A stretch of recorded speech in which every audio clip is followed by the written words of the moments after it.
Out rocking with the hottest boxing podcast in the land with your host, Coach Malachi Williams. True.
Yeah. What's going on, family? It's that boy Coach Malachi in the building, and we are back.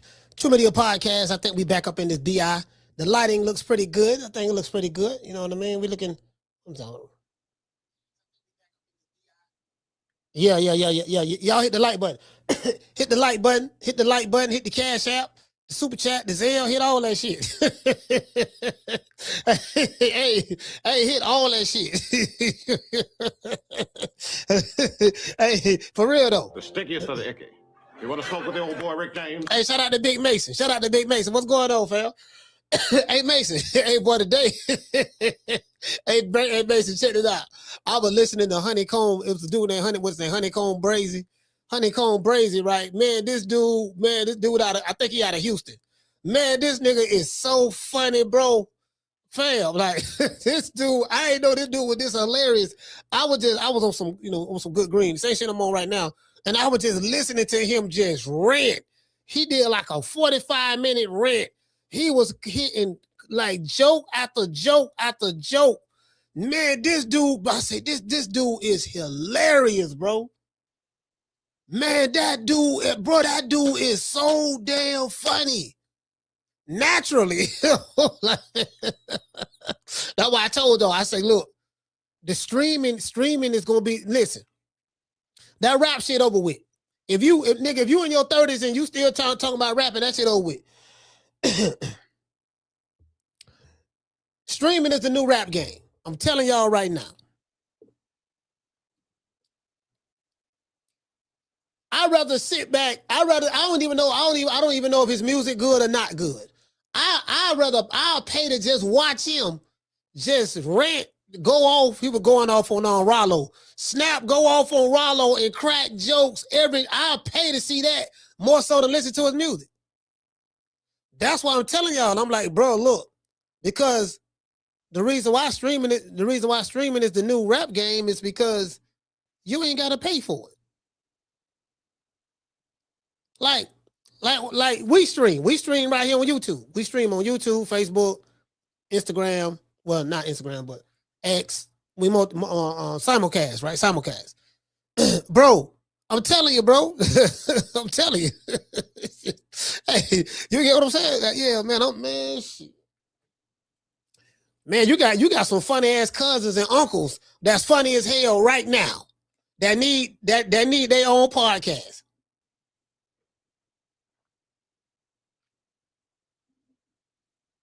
Yeah. It's a funny nigga right now need a camera and a microphone right now in front of him. He'll build an audience just like that. Hey, you get what I'm saying? Anyways. Oh, man, Lord have mercy. Hey, shout out to man Big Mason in this bitch, man. Big Mason. Who else here? Let's see who here. Let's go over here. Let's go over here and see who here. See what I'm saying? Who we got? We got Big Mason. We got Mike Most in this bitch doing the most. Shit, we got Lewis. We got Schoolo. The lovely Miss Steph. The Miss Steph Jackson. Miss Steph, what's going on, Steph? Got the Honey Dips. Steph in here. Who else we got? Dodge J. Chris, what's going on, Chris? hey, you got what is this? What is it? Was July? 4 months till doomsday. Hey, Chris, 4 more months until doomsday for you. Anyway, shout out to Carl. Carl, what's going on, fam? Yeah, man, nigga, man, I'm around this bitch, man. Man, I'm around this bitch. Hey, I'm sitting back looking at this old shit, right? I had to go back down memory lane, and if I would have pulled out all the receipts, this show will probably last 12 hours. Because I got so many receipts on this Derrick James and Errol Spence and Terence Crawford and training camp. Oh, I got so many receipts. I know all the bodies. I know all the dead bodies buried at. I know who said what, when they said it, how they said it. You see what I'm saying? What they meant by saying it. I got all that there. You see what I'm saying? Really, though. The stickiest of the icky. You want to smoke with the old boy Rick James? You dig? Bruh. You get what I'm saying? Sit your $5 ass down before I make change. This shit was Comedy Central. We did it first, and we motivate even the greats. This is different. Yeah, he say Benavidez's wedding called off by beautiful fiance. She fine too. Yeah, I don't know that shit. All that shit look made up. All that shit look fake. Look like she got a face job. Look like she got a no. She got the BBL. They got the BBL back there. All that shit plastic. You know what I mean? No, if you like an artificial bitch, then you know I ain't. You know, to each his own. You know what I mean? But that shit look bouffalet, fam. You get what I'm saying? I'm just saying to me. Yeah, I ain't knocking what another man like. You know what I mean? You like what you like. You see what I'm saying? But I'm just saying me. I'm talking about the eye test. I'm talking about the eye test. You know how Mark will be talking about the eye test. Yeah, he passed the eye test. I'm talking about the eye test. Tell me that. Talking about the eye test. Yeah, that bitch look plastic as hell, fam. That's a plastic bitch. You know, hold on, I don't want no smoke. I know he the Mexican monster shit. That's probably why how David Benavidez been able to throw. Like, I used to always wonder, how this motherfucker, this the 7th, this the 8th, 9th, 10th, this the 11th, 12th round, the 10th round. How this motherfucker able to he don't get tired? I ain't never seen a nigga that didn't get tired. Like this motherfucker, David Benavidez don't get tired. He throw 1,000 punches around. I said, oh yeah, I knew it. I said, yeah, he back on that scuttle. That's that scuttle. True. I used to sell powder. I know I used to sell powder back in the day, man. The powder, the motherfucker be up all night, dog. If you ever sold raw out of your apartment, you know, trapping out my apartment and shit. If you ever sold raw, they're gonna be knocking on your door all night. Because powder heads don't sleep. Them motherfuckers up all night till the sun come back up. You ain't gonna see them during the day, but when the sun go down, that's when they gonna get started. You get what I'm saying? Yeah, I'm like, this motherfucker, he back on that scuttlebutter, man. Yeah, man, the scuttle, yeah, that motherfucker been cheating. You know what I mean? He probably been cheating all this time. Getting on that good raw. He on that good scuttlebutter. No, man, fuck that. No, hell no. He on that good scuttlebutter on that raw. Talking about he the Mexican monster. That's why Canelo ain't want to fight him. You know that motherfucker. Hell, come on, man. He's snorting that good cocaine, man. You get what I'm saying? You feel me? Yeah. Cocaine is a hell of a drug. I should do that to you. You'll never get tired. You ain't whooping a nigga on coke. I can tell you that right now. Anybody in the chat, if you fight a nigga on coke, you ain't gonna whoop him. Cause he ain't gonna get tired. If you can't knock him out, if you can't put that motherfucker to sleep, I'm telling you, bro, he gonna, you see what I'm saying? I'm like, how this motherfucker throwing all these punches to, nigga, this the 9th or 10th round. You still throwing punches? You see what I'm saying? Nigga ain't tired of nothing. You get what I'm saying? I'm like, shit. Hey, she said, hey, where you been at? Hold on. Shout out to, well, man, damn, I don't know how to pronounce your name. I don't know what it is. This motherfucker, Fuga. I don't know how to pronounce this. Hey, you gotta forgive me, dog. I'm trying. Your avatar look familiar. I know you've been following me for a long time. I know you've been where I went before a long time because your picture look familiar. But you changed the name though. You see what I'm saying? I don't forget a face. Yeah, I don't forget her face. You know what I'm saying? I know I can spot a recognizable avatar. You know what I mean? Shout out to Carl Blair. He said, I seen crackheads, real niggas go to sleep. I'm just trying to figure out. Hey, shout out to Chat. Hey, Chassie T, what's going on, sis? Chassie T. I like that name, Shout out to Coach Eddie. Coach Eddie said, Andrade said he hit him with some stuff, and it didn't phase him. Yeah, it didn't phase him, man. Because Andrade was pillow fisted, Coach Eddie. He was pillow fisted. Hell no, ain't nothing phase him. You on that motherfucking roll? To this day, You on that motherfucking scuttlebutter, boy? this bum is taking the easy matches. Fight another bum. I hate to sell that shit. I know, boy. Listen, I seen a nigga fight on some powder before. Motherfucker be on that powder. Them motherfucker fight. You can't hurt them. You can't hurt them, motherfucker. You punching this shit. They eating that shit. They taking that shit. Whole face be numb. I'm trying to tell you, boy. Shit, I'm telling you know. Especially if you got that good. Especially if you got that good Peruvian, yeah, you got that motherfucker fish scale. You got that motherfucker fish scale now. I'm just saying, you know what I mean? I think shit. I ain't gonna lie. I thank God I ain't never got on none of that shit. The only thing I've ever tried was weed. That was it. That was all I ever tried. Yeah, man. I was like, man, I was scared. I was scared. Like I used to work out all the time and shit. So I was like, yeah, I ain't doing none of that all that crazy shit, nigga. Like, cause I was scared. I was going, cause I had family members that was on crack and shit. Yeah, man, I ain't finna be getting on that shit. Then I see how you niggas be acting and y'all be up all night, keeping me up all night, knocking on the door. I want an 8-ball. Give me a dub. Give me another 8-ball.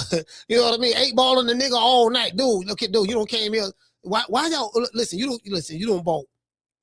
8 balls tonight. You coming back every hour on the hour. Why don't you just buy all the 8 balls? Okay, just buy 4, 5, 8 balls right now at a time. And you get what I'm saying? If you in the chat and you don't sold raw before, you know what I'm talking about. You sold powder before powder, you know what I'm talking about. All night. You ain't getting no sleep. And what is that? He said you would have to put 12 gauge to a crack. Nigga, right, this bitch. He said you never tried pills, Coach? Hell no. No, I ain't never tried none of that shit. No, I was good. I ain't never tried none of that shit, boy. I'm scared of drugs. I'm scared of drugs. Contrary to popular belief, I'm scared of drugs, bro. I was scared. You know what I mean? Nah, man, I'm scared I was gonna die or OD or, I need some shit I can handle. Like, I can handle weed. Weed is like weed. I ain't never heard nobody die on weed. I ain't never heard nobody have no violent encounters on weed. Like, weed is like, that's the perfect. You know what I mean? That shit gonna have you cool. We're gonna laugh, talk a little shit, laugh. You get what I'm saying? Pull up on a nigga if he wants some smoke, or you can, like, you can pull up on a nigga if he wants some smoke, or you can talk and have a civilized conversation. You get what I'm saying? Like, yeah. You know what I mean? Like, you get on that good green, go talk to a honey dip. You see a little honey dip like brandy, sweet like candy. Or you see Keisha in the Coke Jam. You see Keisha in there, brandy, sweet like candy. Or Steph or whatever the case may be. You gotta make sure your game right, man. You gotta, you know what I mean? Some of y'all need to get on the good green. You might see somebody like Chastity in there. You gotta get on the good green to get your game right, man. Cause a lot of y'all, or you might have to leave with your wallet. Either way it go. I ain't never, you know what I mean? Shit, nigga, listen. I always was able to talk myself into something or talk myself out of something. You get what I'm saying? Yeah.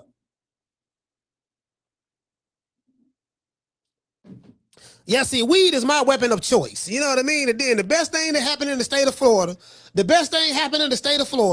is when them good white folks, the government, Tallahassee, the governor and them, when they passed the bill to have Florida able to have medical marijuana. Boy, that's the best thing they did, bro. Let me tell you something. God damn it, the dispensaries I go to, they got the best chronic on the street. Shut the weed man down. Weed man can't make no more money. Hey, see, white folks gonna come in there. Nah, we gonna do it right. We gonna pass some laws. We gonna write a bill, pass some laws, and then we gonna set up our own traps. We gonna build our own trap house. This shit ain't nothing but a trap house, dog. I just thought about this shit. Check this out. All them crackers did. They say, you know what? We tired of these niggas making all this money on this weed. What we gonna do? We gonna pass a bill. That we can have medical marijuana. We gonna call it medical marijuana. You see what I'm saying? Medical marijuana. We gonna build our buildings. We gonna set our own trap house up. We got a trap house right here on Dale Mabry. We got another trap house right there on 301. We got another trap house in Brandon. We got about 4 or 5 trap houses. You know what I mean? The trap houses everywhere, right? Then they say, look, do what you gotta do, baby boy. Now we got the best weed in town. Now, if you want some of this sticky ick over here, what you gonna do now? We got to get our cut now. Listen, we need you to go to a doctor. You got to listen. All you got to do in Florida, just go to a doctor. Just talk, not your primary care doctor. Go to a marijuana doctor. Look a marijuana doctor up and say, yeah, man, I want to set an appointment up. And then when you go in there, he going to ask you a series of questions. Well, what's going on in your life? You want to, yeah, man, I'm stressed, man. I can't get no sleep, man. My baby mama messing around on me, man. Third leg Tyrone rearranging the furniture down there. If you understand what I'm saying, and man, I would think about upping the fire up on it. You know what I mean? But I ain't want to do that because the kids gonna be. See what I'm saying? I need some help. Okay, all right, Tyrone. Okay, it's okay. Okay, so you say third leg Tyrone, and he's rearranging the furniture. Yeah, man, he rearranging the furniture down in the basement. Okay, but we live in Florida, sir. We don't have basements in Florida. I'm talking about the other basement. Oh, the other basement. Okay. Yes, sir. I tell you what, I'm going to get you some strong shit right here. So listen, that's going to be, you got to pay me $175. Okay, $175. No, you got to pay me $150. $150. Okay, bam. All right. And then the government, the state of Florida wants $75. So the doctor get $150 just to write me a letter, just to prescribe me to the state of Florida that I'm a patient in need of the greener things in life. So he wrote that letter after I paid him the $150. Then I had to the state had to get their $75. They got their $75. Next thing you know, I got a card in the mail. True. Yeah, just like that. That's all bullshit aside. That's how it happened. Just like that. Yeah, just like that. That's exactly how it happened. I'm telling you what God loves and what the devil hate. The truth. True. Anyway, let's get ready to get into the show. Because y'all know me. I get to talking this shit. Y'all know me. I'm a talking to that nigga now. I get the motherfucker talking this shit. You know what I mean? I get to talking shit. You know what I mean? Cursing motherfuckers out, laughing and shit. And you get what I'm saying? Hey, I'm trying to tell you, dog. See what I'm saying? Yo, motherfucker, man, shit. Hey, hey, what she said? What Chastity said? She say, facts, coach. I love that. When God loves and the devil hate the truth, I gotta use that one. Yeah, exactly. I'm gonna tell you what God love and what the devil hate. You get what I'm saying? Simple as that. You did. You become old school nigga like me. You be saying all that old school shit. The old school nigga now always got some old fly slick shit to say. You get what I'm saying? I know I keep me some slick shit, boy. I'm like, I know I'm slick. Me and my mama couldn't get it at one point in time, right? R.I.P. to Betty Jean, man, my mama, man. But hey, at one point in time, me and my mama could not get along. Cause she had a slick mouth and I had a slick mouth. We were so much alike. She say some slick shit, I say some slick shit. And then she was like, I'm the adult. Don't be shit. My mama used to be like, don't give me word for word. Don't. She say, don't give me word for word. Stop going word for word with me. Word for word is every time you say something, I say something. I have to always have the last word. So she was like, stop, she started giving me word for word. And she slapped me in my mouth one time, right?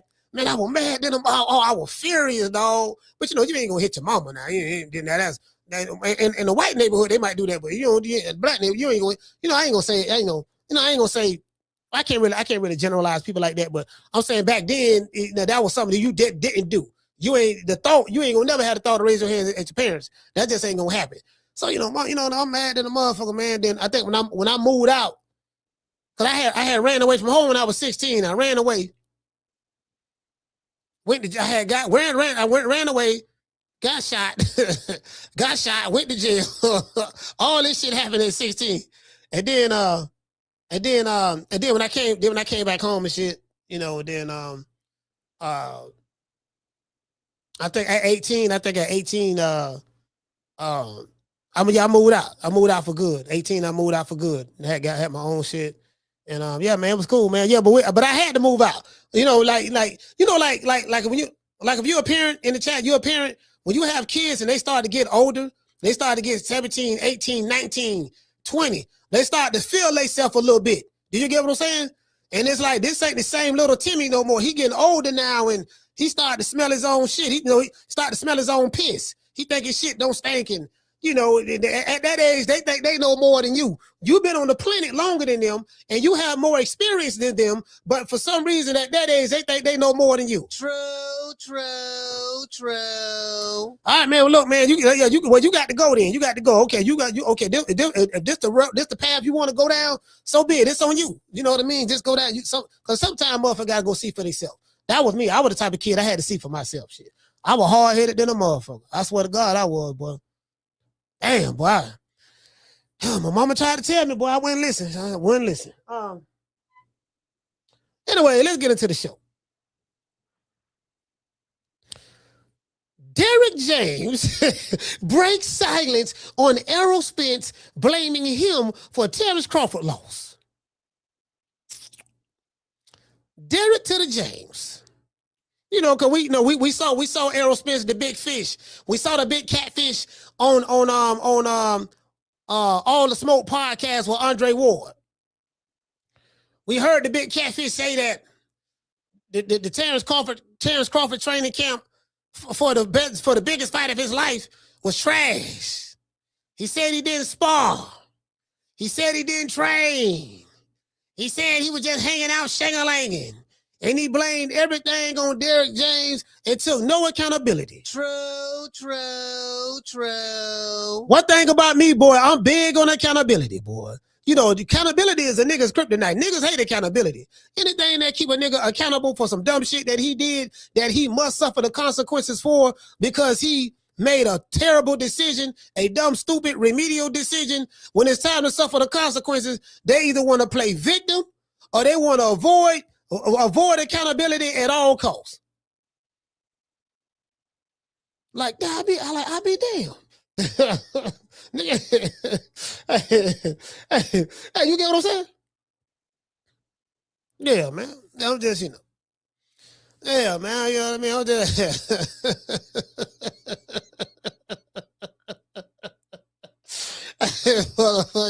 Motherfucker, niggas hate accountability, boy. I'm sitting right in this, man. I say, okay, goddamn. Derrick James breaks silence on Errol Spence, throwing him under the bus.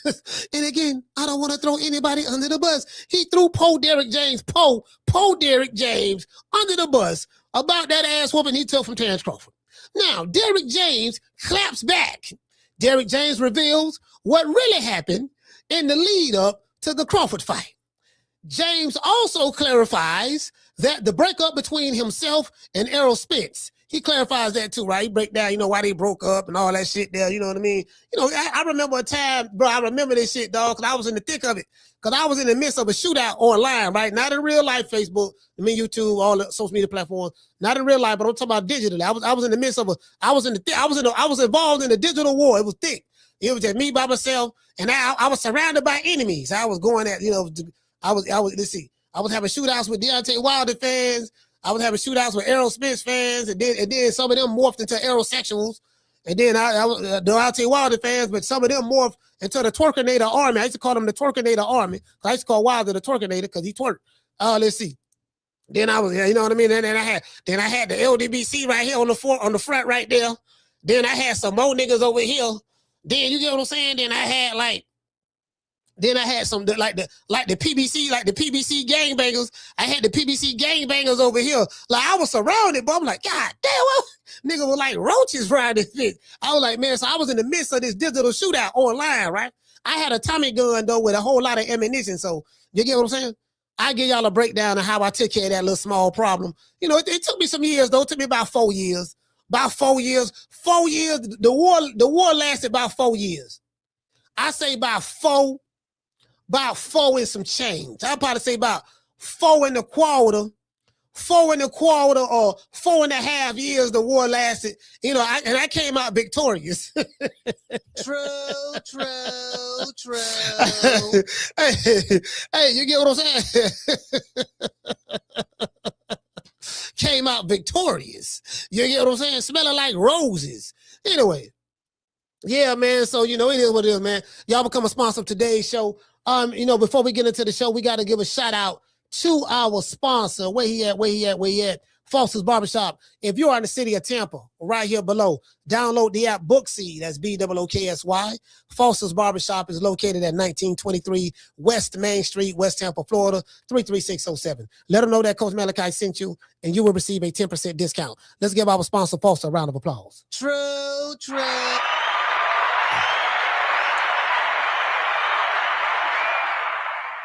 Hey, what you say, Schoolo say? I missed that, Coach. A lot of people miss that. Hey, man, look here, man. Hey, man, say, man. Hey, look here. Hey, check this out. Hey, Schoolo, we ain't gonna lie. We used to have some fun in them days, though. Boy, it was fun. It was so fun on YouTube at that time. Boy, I'm talking about, boy, y'all don't understand, boy. I was a lot meaner. I was cursing a whole lot more. I was roasting these niggas, man, because this is the thing, right? I'm so good at roasting, bro, because I've been doing this shit for a long time. I'm so good at roasting, and that's what it was like. I would roast the hell out of it. I get on that good green, but it ain't no telling what I'm going to say out of my mouth, because this shit ain't scripted. Like, this shit is straight freestyle. Now, every show I've done been freestyle. Outside of me reading my opening monologue, I ain't got no script. It ain't no goddamn teleprompter. It's just me, you, and the weed, and we gonna talk some shit. We gonna make some niggas laugh. We gonna get some phone calls. We gonna hear drop the addies. We gonna hear shooters. We gonna hear all that shit. Schoolo say, Coach got soft now. He said, I don't got soft. He said, I don't got soft. I don't got soft a little bit. I do admit that I don't got soft a little bit. Yeah, I don't got soft a little bit. I don't destroy all the ops. Like, well, you get what I'm saying? Like, I don't did my job. You crazy as hell. I did my job. Like the war has been won. We won. There's nothing else to go to war about, fam. Like, we don't need to be hard and tough no more. Like, we don't conquer all. We don't went to the mountaintop. You know what I mean? We don't see victory. You get what I'm saying? Yeah. You feel me? She say, Coach want to smoke every day. Hey, shit. Hey, he said, yeah, Coach, those shows. Yeah, Daniel say those shows were hilarious. Yeah, the shit was hilarious. No, you know what happened, though? All of the ops stopped calling, fam. They don't even call no more. I dropped the phone line. They don't call no more, man. Like, all the ops stopped calling. They just like, I told them we had a war for like 4.5 years. It was a 4.5 year digital war, shootouts every day. You know what I mean? Hey, what you say? Shout out to Mr. Tomato Can. He said, shout out to Mr. Tomato Can. Yeah, we was having shootouts every day, digital shootouts. Everybody was going to, hey, check this out. This is a true story, dog. I swear to God. Hey, I was so ignorant with it. Let me show y'all how ignorant I was. I was so ignorant with it. Well, I remember we went live one time, right? And BFTB was live at the same time from the LDBC. So we went live. While we was live, I jumped inside. While we was live, I went and jumped in his live show in the chat. I'm in the chat, right? I'm chatting in the chat. I'm live watching his live. We're on our live show. I'm in the chat. Motherfucker, the BOTB chat told us, oh shit, BF, Coach, it's Coach Malachi in the chat. The super troll.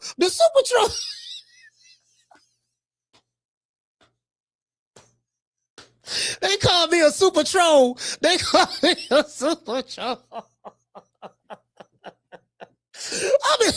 We live, and I'm on another nigga live show while on our live show, and I'm having a digital war, a shootout in his chat.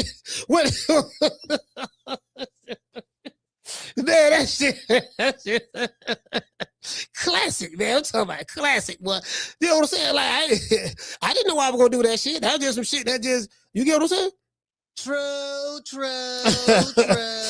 Hey, that's why I say, dog, like, see, corporate America, they couldn't hire me. Them people couldn't hire me up there to do no fights.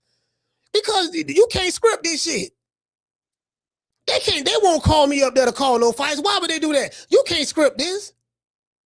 Yeah, you can put a suit and tie. You can put a suit and tie on, because I like wearing suits and ties. You can put a suit and tie on, but you can't be like, okay, all right, coach, now this is the script right here. Now, we don't want to say anything that does offend Top Rank or offend, Matchroom. So therefore, this guy's the house fighter. So we want to try to make the house fighter look good. Man, damn all that. If the house fighter ain't fighting right like he's supposed to, I'm calling that shit out. True. Yeah,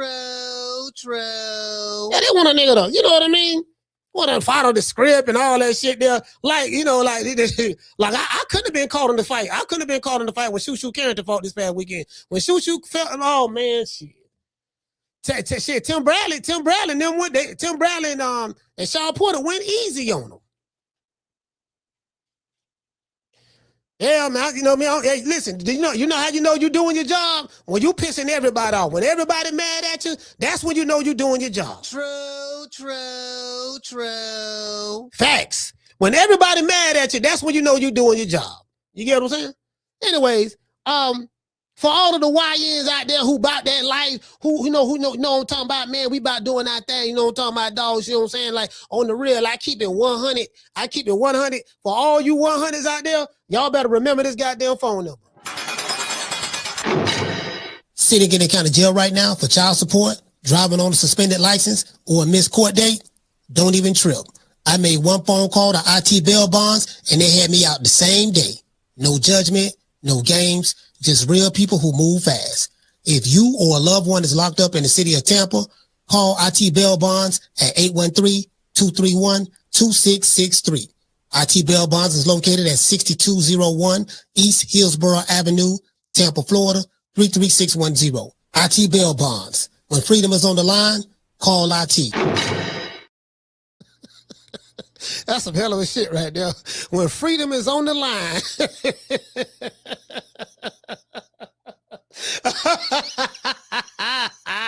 When freedom is on the line, call IT. Yeah, dog, my freedom on the line, dog. What you did this time? Man, I was fucking around, dog. Man, I had made a mistake and carjacked this dude. I ain't really carjacking him. I had my pistol on me, you know what I mean? I kind of like, he was at his car. I kind of like had pulled it out, but I was trying to move it from one pocket to the other pocket. And he thought that I was robbing him, and he just gave me his keys and ran off and told me to drive off. So I was like, okay, I thought he was just being nice. So I just jumped in the car and drove off. True. Yeah, I just got a carjacking charge. You know, that carjacking carry life in the state of Florida. Carjacking? Oh, armed carjacking? Oh yeah, that's a life sentence there, boy. You ain't gonna get no less than about 25 with that.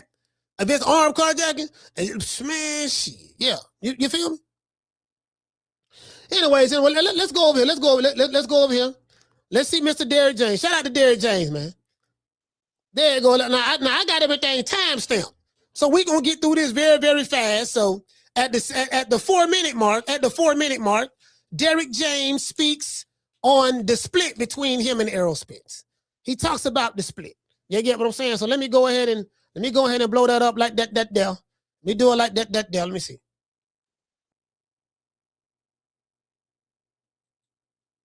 All right. All right. There you go. Hold on. I had it on speed too, because I was listening to it when I was taking notes on it. Like when you're taking notes on something and you want to try to speed through the interview so you can take notes. Just hit the speed button. Just listen to it at a faster pace. Increase the speed on it so you can listen to it faster. That's the secret. Yeah, I mean, that's a big deal. I mean, you want to be there for your kids. So right here, so Derrick James talk about the split. I do not own the rights to this material. It's for education purposes only. Education, you get what I'm saying? You know, I got a GED, so at GED we get educations. You dig? Especially at this very young, so you want to be there for them. DJ, when did your relationship end? And how? Why did it end? Because you were with Errol since the amateurs. Right. Oh, this boy Brian Custer good, but you see how he asked that question? DJ, when did the relationship with you and Errol end? Because, it seems that the relationship was just so, you was with him since the amateurs. He asked it in a way to where it seems like he snuck it in there. But he asked it in a way and then he changed the octave of his voice. I be doing that shit too. So he said they teach you that. They teach you that in journalism school. And then he asked the question as though he was just so concerned. And in essence, that makes the interviewee feel nice and warm and fuzzy inside. And it makes him open up and say things that he ordinarily wouldn't say. True. That's an old tactic. That's a tactic right there. That's a tactic right there. You get what I'm saying? They got to let you know that. Anyway, let's continue. Yeah, I think that, the relationship ended when I decided to serve him papers for a particular situation. That's when, because you realize that the relationship is over at that point. So when you serve him papers, it's over. What papers you talking about? Divorce papers? Yeah, no, I had to serve them papers, man. It's over with, man. You know what I mean? Now, what paper you talking about, Phil? Talking about rolling papers? You talking about divorce papers? Like, what papers you talking about? You get what I'm saying?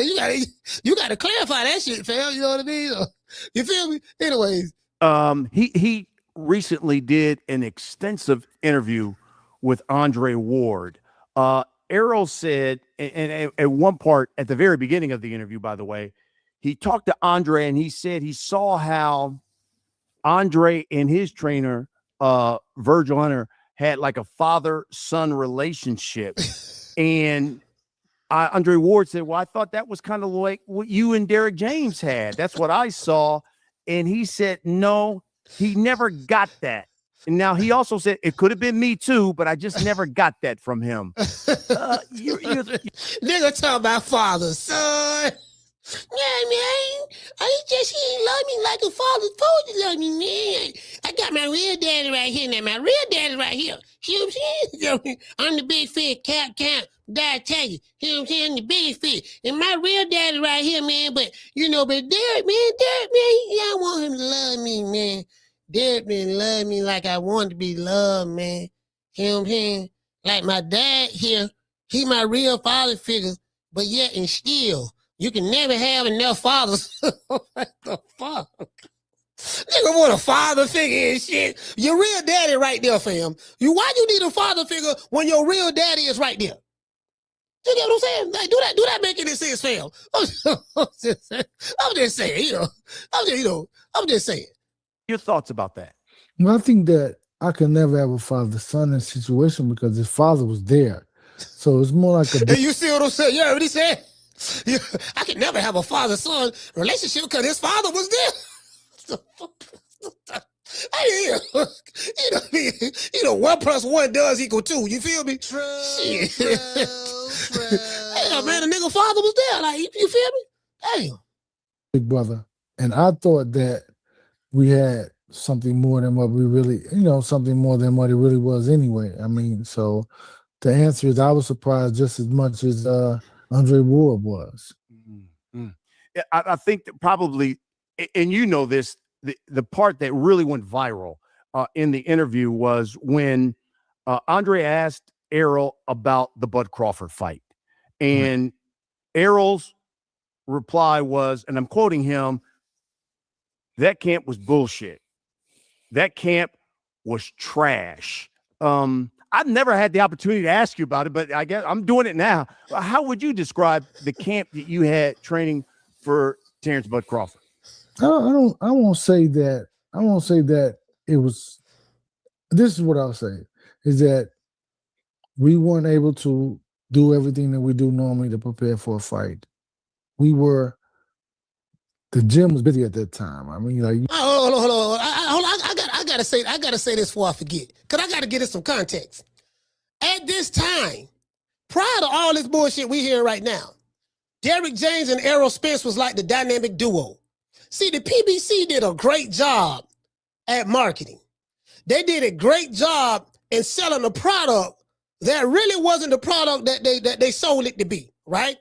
they did a great job in controlling the narrative because they had YouTube channels under their thumb. You know, the Boxing Boys, they had all of the LDBC channels. They had like the people. When I came on the scene, the PBC, Premier Boxing Champions, you know, they had Fagnon, Shigo, LDBC, the boxing, they had all the YouTube channels, black and Hispanic. They had them all on lock.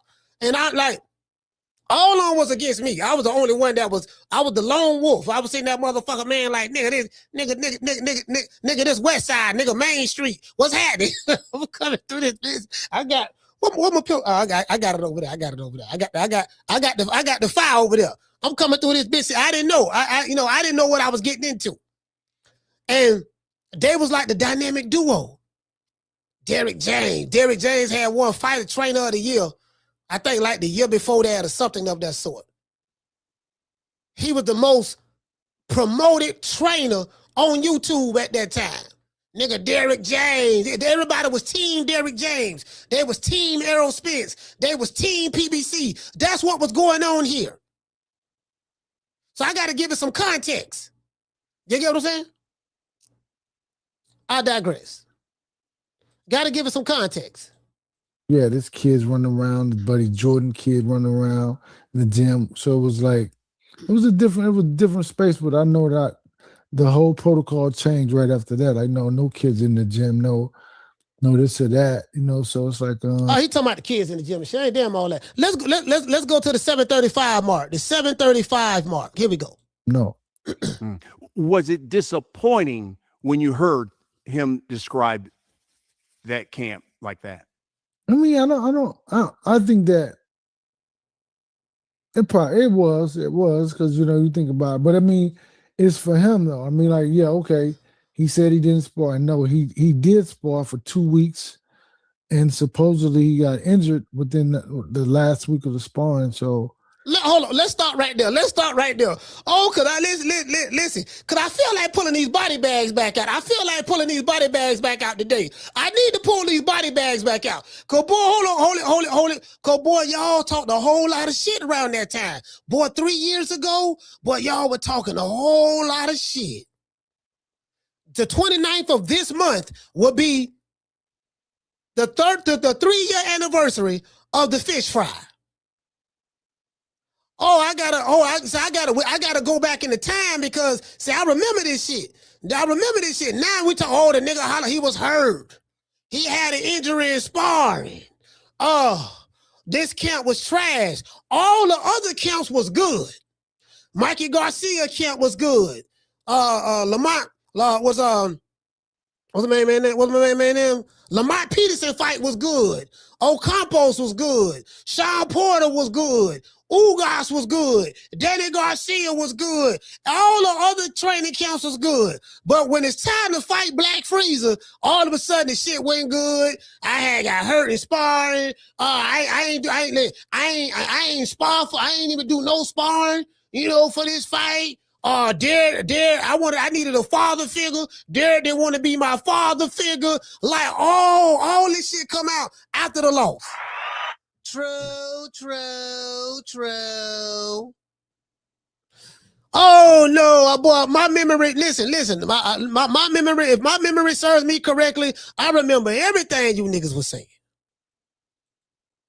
he couldn't spar for the next 8 weeks because he had suffered an injury in that sparring session. So, or whatever the last week of sparring or whatever. So. Hold. Let's stop right there. No, we're not gonna do that. Let's write this shit down. Now, this is what I heard. Now, excuse number one, this is what I heard from the aerosexuals. Because Spence ain't said nothing in 3 years until 3 years later. We heard that it was a clone. That wasn't Spence, that was a clone. We heard that he ate Mike Tyson edibles.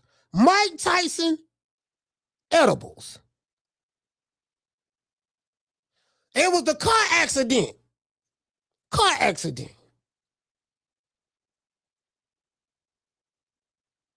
His baby mama gave him something that made him sleepy in the locker room. Baby mama gate. Baby mama, okay. That wasn't the same Spence, okay? Wasn't the same.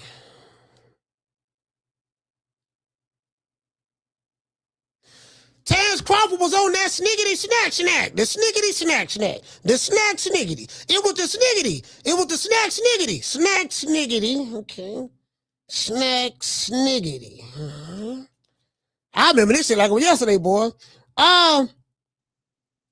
He suffered, Victor Conte said he suffered from high altitude sickness. He had high altitude sickness. High altitude sickness.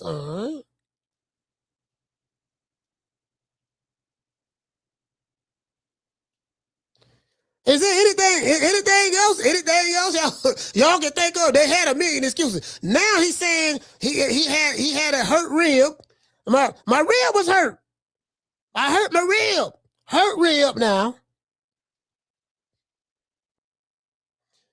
I didn't spar for 8 weeks. No sparring. I mean, which one it is, fam? I'm just saying which one it is. Is it the clone? Is it the Mike Tyson edibles? Is it the car accident? Is it the baby mama that gave him something that made him sleepy? Is it he wasn't the same? Is it the snack, the sniggity snack? Is it the high altitude sickness? Was it his ribs? Was it the sparring? Which one it is, fam? Which one it is? Anyway, I digress. That's what I mean, that's the only thing that was really different with that he didn't have the ability to spar because he was injured. And that's, let me zero in on that because it's interesting. He said in the interview, I didn't spar for like 6 to 7 weeks. I didn't get no southpaw work. Didn't get prepared at all for Crawford's southpaw stance to prepare me to block his jab. Yeah, hold on. Somebody said in the chat, glove gate. Yeah, they said there was something in Terence Crawford gloves. That's right, glove gate. Yeah, good looking out, fam. Glove gate. Somebody said, yeah, Cadillac surgery. He had to have Cadillac surgery. You know what I mean? Yeah, shit, man had Cadillac surgery, man. Cadillac. You know what Cadillac surgery is? Cadillac surgery, okay. We had that. Y'all remember I was naming the Cadillac because they were talking about something. He had to have quarter something some kind of surgery you have on your eye. It started with a C, and I said I called it Cadillac. I said, yeah, the nigga had to have Cadillac surgery. I forgot what this shit called, Cadillac surgery. Yeah, I remember. Yeah, I was mad as shit, man. This nigga, when a nigga get his ass whooped, nigga have more excuses. Nigga have more excuses than he have more excuses than a nigga trying to talk his way out of going to jail. True. Man, shit, you ever seen a dude in the courtroom and the judge finna get ready to sentence him and he want to speak on his behalf, hoping that he can get some leniency? And boy, this motherfucker go to talk about everything, dog. Your Honor, I just want to thank you for allowing me to sit before you today to have this conversation. I know you're very busy, ma'am. So, Your Honor, just when I came up, it was just so hard for me. And, when I grew up in housing projects, College Hill, Your Honor, and my mother, she did work the hardest she could. And she was working all the time. And it was just me and my 17 other brothers. And I was the oldest of under the oldest. I was the second oldest. And, it was just so hard. And we didn't have no food. And we was fighting with the roaches to get the crumbs. And, so I went on, you know what I mean? Nigga, man, listen, man, nigga give a whole goddamn, the judge, listen, well, Mr. Robinson, I do thank you for sharing that with me, and the court will take that into consideration. But at this moment, we're going to give you 25 years. True. Mr. Robinson, I hope that, in due time that, I know you told me you were saved, and the Lord will give you the strength to endure this. And I would take note of that story that you just gave. And okay, bailiff, get him out of here. Nigga in jail. Hey, I'm like, man, this shit here, man. Man, I can't, dog. I can't. And my thing is this is the thing that get me. This thing that get me right. This one get me. had Terence Crawford lost that fight, had Terence Crawford lost that fight, what type of conversation would we be having right now? When the fighter that they don't like win and beat the fighter that they do like, they come up with all these excuses. They come up with all these excuses. These niggas, they just won't let it go. And then guess what? Spence come back to boxing as soon as Crawford announced his retirement. Crawford announced his retirement. Spence come back to boxing 3 years later. Yeah, dog, man, look at near retired.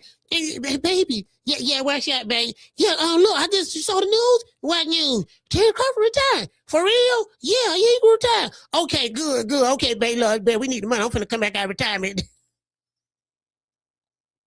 I say, ain't nobody noticed that. Ain't nobody noticed that, fam. Come on, am I the only one that noticed that? Come on, fam. Y'all ain't noticed that shit. I mean, I'm talking about the timing of it. Okay, boy, gone. He's a broadcaster now. He broadcasting now. Then the young man, I'm back. But he got to go to Australia. Yeah, man. I don't like how they doing Spence, man. I don't like that Australia shit. You get what I'm saying? Why? So are you saying at the very beginning of camp, he injured himself in your sparring, and so that's why he didn't spar? Why wouldn't he not spar then? Well, from like the second week of sparring, first of all, he had two guys that were switch hitters. So they both of them fought left-handed, right-handed. And so he's just basically saying he ain't spar all that shit there. That's all. Anyway, let's continue. Hold on, let's see what we get. That was let's get to the 10-20 mark. So he broke down why he didn't spar. Now Errol Spence didn't tell nobody why he didn't spar. He blamed Derrick James. He put it all on Derrick. But Derrick had got the right to defend himself. So, like, let's say if the ribs got better, who made the decision said no sparring? Well, his father did. His father said he's not sparring, they're going to save it to the fight. His father is the one who said no sparring. And see, Errol Spence didn't tell us that. He didn't tell Andre Ward, yeah, man, my daddy said he didn't want me to spar. He didn't tell Andre Ward that. You threw Derrick James under the bus. I know some people feel that Errol Spence is a saint and he can't do no wrong, but that nigga did a whole lot of wrong. Look, you threw Derrick James under the bus because it don't make no sense that the biggest fight of your life, you don't do no sparring. You do something that you never did in no training camp. You didn't spar. You ain't never did that in any training camp that you ever had with Derrick James. Why you did it with this one when you know goddamn well you finna fight Black Freezer? You finna fight the Omaha Assassin. You sparred with Mikey Garcia. You sparred for Danny Garcia. You sparred for Ugars. You sparred for Sean Porter. You sparred for everybody else you fought, but Black Freezer. And the explanation is, oh, it's Derrick James. Derrick James ain't sparring. Man, that didn't even make no sense, dog. That didn't make no sense. Shout out to Minutes. Hey, okay. Dropping that quarter of a bam, dub on your boy. Hey, Leroy. Super chat received. Playtime's over, boy. He said Spence said he was going to run it back with Terence, but he knows how that would have gone. No, not only that, Spence activated the rematch clause. Do y'all remember that? Spence activated the rematch clause. He had 30 days to activate the rematch clause. He activated the rematch clause, i.e. Terence Crawford could not do anything because he was contractually bound to fight Spence. At that same time, Boots Ennis was the IBF mandatory. He was Errol Spence's IBF mandatory. Since Crawford beat Spence, he then became Crawford's IBF mandatory. But Crawford got a contract to fight Errol Spence. See, y'all, I ain't forget that shit. So the IBF stripped Crawford of the IBF Because he ain't finna fight Boots when he got a contract to fight motherfucking Errol Spence. Boots became the IBL champion. 6 months, at the end of the 6 months, Errol Spence said, guess what he said? Oh, I got to get eye surgery. I got to get cataract surgery on my other eye. True. At the end of the 6 month period, he opted to get cataract surgery on his other eye. Oh, I have the receipts. I remember that shit like it was yesterday. Cause I got into too many digital shootouts at that time. There was a rematch clause in the contract. Spence exercised that rematch clause. He activated it, but he never honored it. At the end of the 6 months, he went ahead and go look it up. He went ahead and had cataract surgery on the other eye that Terence Crawford damaged. Y'all remember that? Y'all remember that? Y'all remember that? I remember that. Boy, I remember that like it was yesterday. Shout out to OBW Stretch. Hey, okay. Jumping that $2 super chat. He said, it might be time for you to intervene in this. Intervene in what? What you mean? Shit, there ain't none of my business. I don't know neither one of them dudes.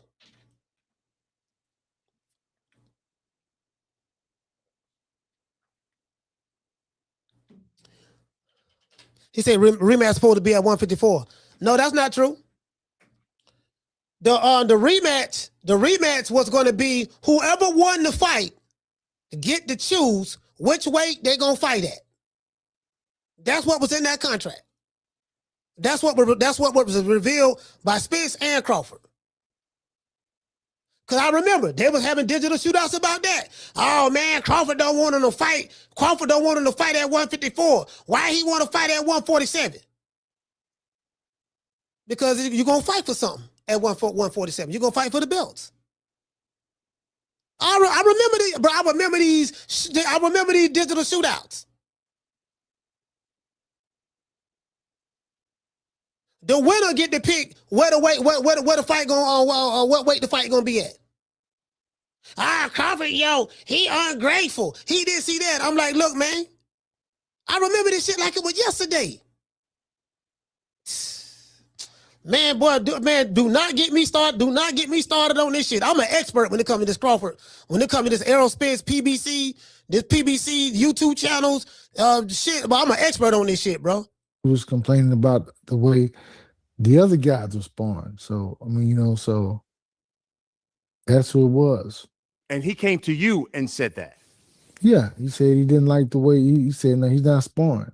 He's not going to spar. And even the funny thing about it was you try to project when or what. So the week of, like, we were in Vegas, and I said, well, we can spar a little bit, but spar with one of your buddies who won't shoot body shots if you have injury. And he's like, no, I'm not doing that. No, I'm not sparring. No. So he wouldn't even do it then. So it's like, hey, it is what it is. But he blamed Derrick James for why he didn't spar. But if we are to believe this, you didn't spar because you so-called had a rib injury. From what I've heard, Troy Isley gave him a rib injury. Allegedly. Because we ain't got no proof of that shit. Ain't no doctors, no nothing. All this shit just hearsay.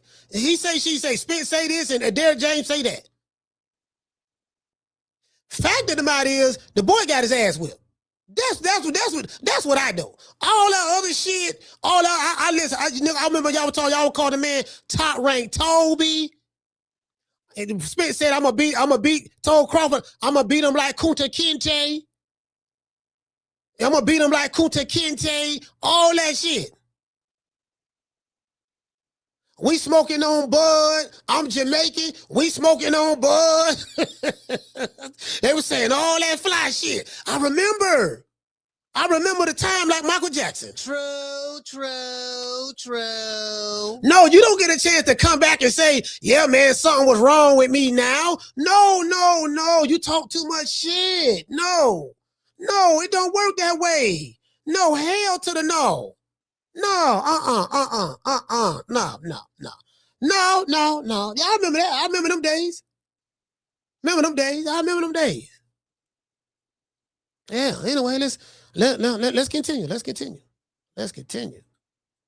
Wow. And this is what I'm saying. Takes nothing away from what Terence Crawford did. So it's all about something that's in house. And nothing to do with Crawford. He fought the fight he was supposed to fight. And that's interesting listening to you say that obviously then you say his father said, hey, no sparring here. Because in the interview, I remember Andre Ward was saying, check this out. He gonna say some shit. He gonna say some shit that I ain't even know.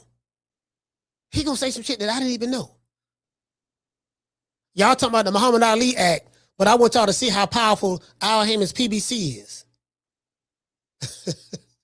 This motherfucker, the manager, he the manager and the promoter. He got so much, for an advisor, he got so much control over his fighters. They can't do nothing unless the advisor permits it or allows it or do whatever. You work for me. Do the advisor work for the fighter or do the fighter work for the advisor? Just asking for a friend. To this day. Let's continue. Tell him, Derrick. that's wild. You mean to tell me you had no sparring partners? Right. And whose job was that? And he said, Derrick James is the coach, right? Is it so in the past? And was it your job to make sure that you secure sparring partners for him for all of his fights? No. I never, any other fighters that I train will tell you, I never get their sparring. Because what do you understand? PBC has a roster of fighters. So they have a Rolodex thicker than mine, which I don't even have one.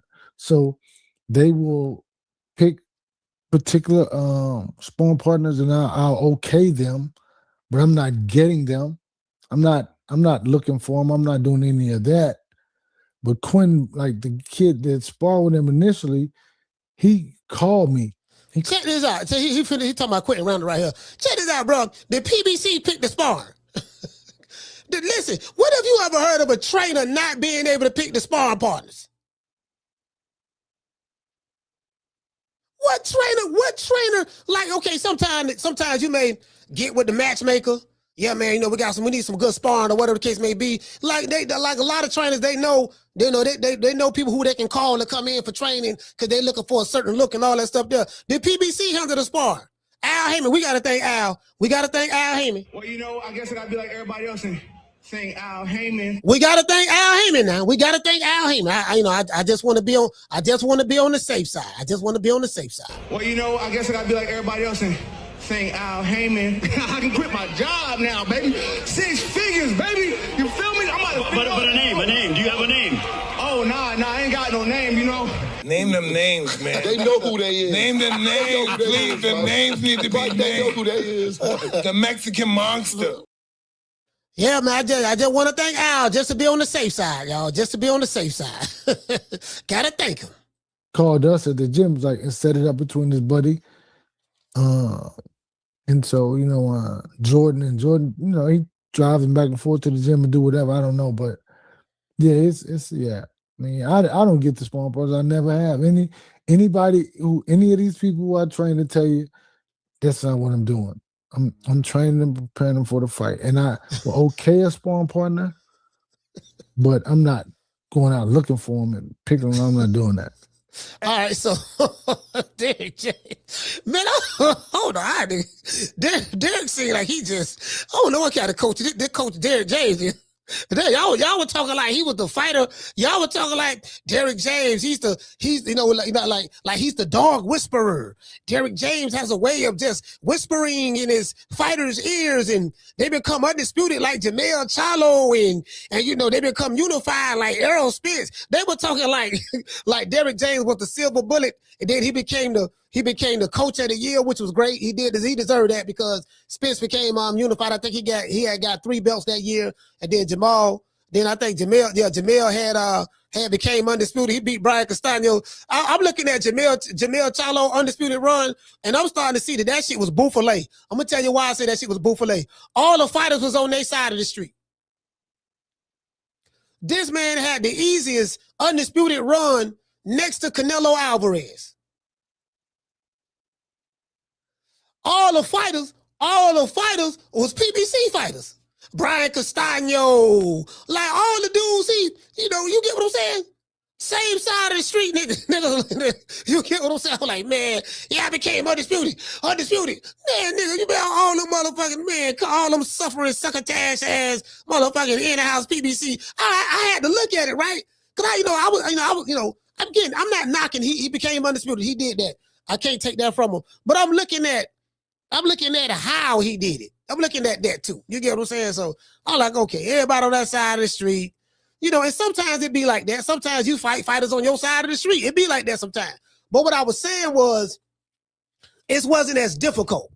Like it wasn't as difficult to go undisputed at that, at that point in time. You get what I'm saying? So, it is what it is. But shout out to Jermell Charlo, because he did do that. He became undisputed.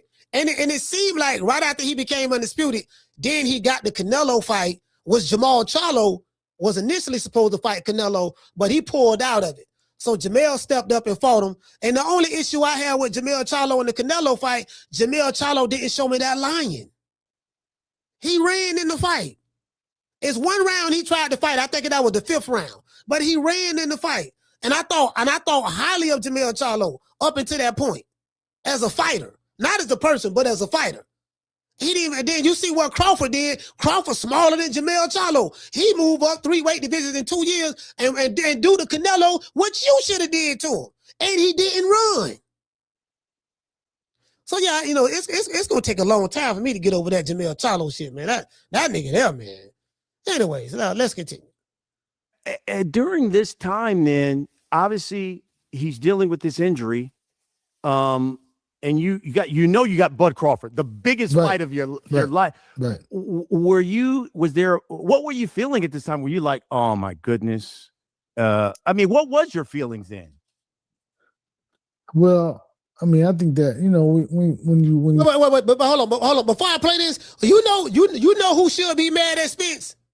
All you Spence fans who was threatening niggas online and y'all went to his website, y'all was buying that strap season t-shirts. Spence made like $50-60 million in t-shirt sales. Strap season t-shirts. Y'all, the big fish knocking on the door. He had Terence Crawford name on the door, and they had they had Terence Crawford peeping through the door like he was scared. The big fish, right? Y'all remember that? All y'all who bought them t-shirts, because the man said that he knew he was gonna get his ass whipped. True.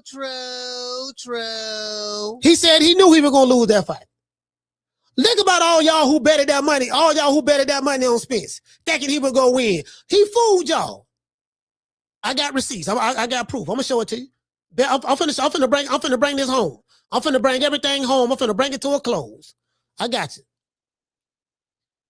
Finna show y'all these receipts. You talk about it. He didn't want to pull out the fight. He had something within the contract that said they could move the fight back 3 months, but he didn't want to do that. So I didn't even know that. He said Spence had something in the contract where he can move the fight, he can delay the fight 3 months, but he didn't want to do that. So that means he was good. He was Gucci, right? He didn't want to do it. Okay, cool. So, and even when you heard him say that this was big opportunity, whatever he said about, he couldn't pass it up or whatever, which he could have moved the fight three months further back to probably get a little, feel better, but that didn't happen. So, nothing I can say about it. All right. Okay, cool. Now let's go to the 15-minute mark, because 15-minute and 30-second mark, because we talk about fighters fighting with injuries. And the reason why we talking about that, because you guys don't know, fighters fight with injuries all the time. What I mean by that is most fighters, when they go into a fight, no fighter is fully 100%. Because you got a lot of wear and tear in training camp. Again, these guys, they don't fight a lot. So they go through a lot of wear and tear in training camp. Their training camps be brutal because they ain't fighting on the regular. So you're tearing your body down in training camp. You might get cracked real good in sparring. That's why I told y'all, sometimes you may have sparring partners. Sometimes when you have a trainer and he has sparring partners coming in, they may tell the sparring partners, we don't want y'all to go too hard on them. Don't go too hard on show their big nuts in sparring today. Make them look good in sparring. And then you hear all these bullshit Superman stories. Yes, my son was knocking people out left and right in sparring. These guys get world champions ready for their fights. And my son was knocking them out. And if the coach is hiring the sparring partner, you can best believe he ain't telling the sparring partner to go all out. You know what I mean? Yeah, look here, baby boy. Check this out, baby boy. This is what we're going to do right now. We're trying to hog head cheese. We're trying to build his confidence up. So I don't want you to go too hard on hog head cheese now. Just go in there, touch him up a little bit, let him get off a little bit. You see what I'm saying? If you see the shot, don't take the shot. Just, we just going to try to educate him a little bit. You get what I'm saying? Nigga, yeah, we whooping niggas' ass and sparring left and right. Yeah, because the sparring partner ain't allowed to fight him. True. He just there to try to get you ready and make it look good for you. You dig? Yeah. That's why we want to hear them bullshit Superman stories about sparring. Could be sort of knocked off track. It's so many different things happen in boxing. So it's not like fighters don't fight injured, right? Because it happens all the time. I mean, guys with ankle issues. I mean, anything. I mean, because you got to think about it's a hope and a prayer that you go through training camp with no injuries at all. But nothing so severe as this, because this is like something that's really real, especially a fighter that's punching and hitting you all over the, Crawford has a selection of punches you throw. So that's a possibility to hit him to the body. So I think that, that's just what it is. All right, okay. Now let's go to the 18-minute and 46-second mark. Okay, let's go 18:46. Gonna get through this pretty good. 18:40, 18:46. No, I ain't doing it. So nothing I can do about it. Wow.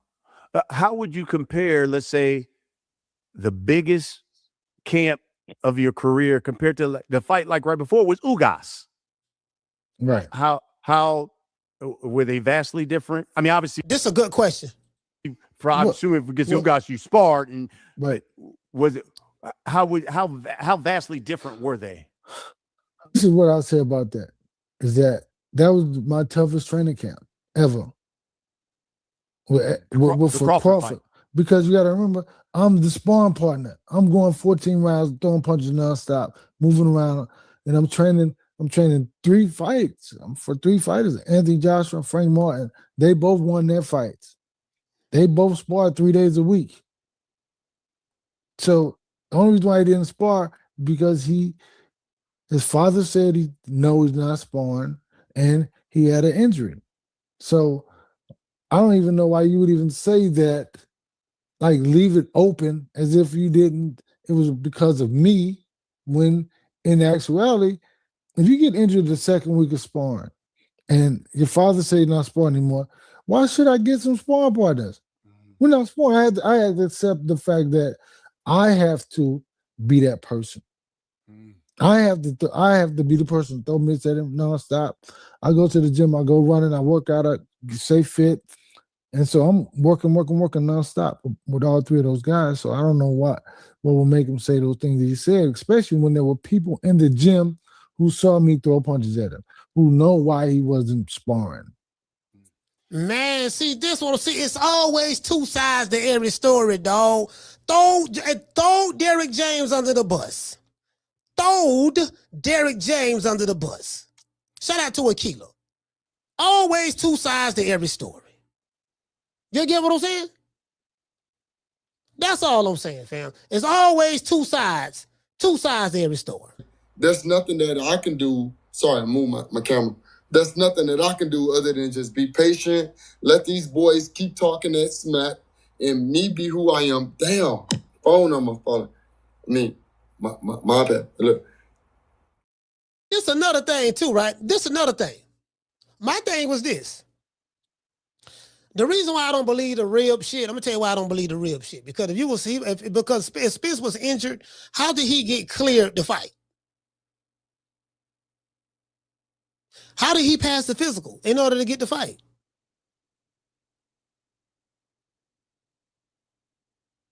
I'm just asking for a friend.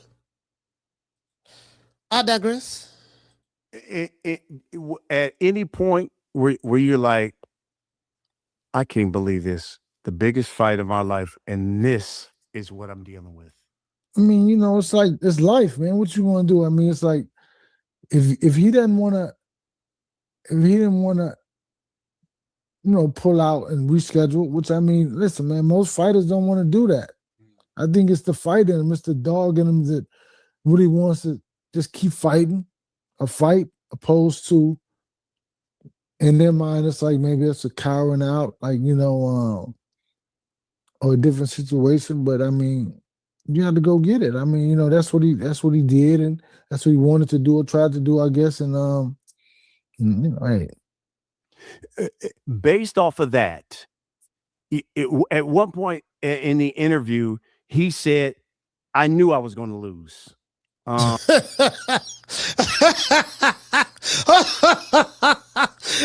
did say that. He said that to Andre Ward. Yeah, you go back and listen to the Andre Ward interview with Errol Spence. He said that in the interview. He knew he was going to get it. He said, I knew I was going to lose. You know who I feel sorry for? All of y'all, because I made $3,000 that fight. If all of y'all who love Spence so much, or all of y'all who was threatening me, and I coined the phrase Errol sexuals, that came from me. I am the pappy, the originator of that word, that name. Because the Errol sexuals are not Errol Spence fans. Errol sexuals are the extreme fan, the man fan base of Errol Spence. Because you got the regular fans, then you have the extremists. The Errol sexual is an Errol Spence extremist. They gone now. They don't disappear. Some of them are Boots fans now, but they gone now for the most part. And hold on. What you say? Just from the way my body. Maybe it's a coward. He said he knew he was gonna lose. Listen, had y'all had all that information in the beginning, had you known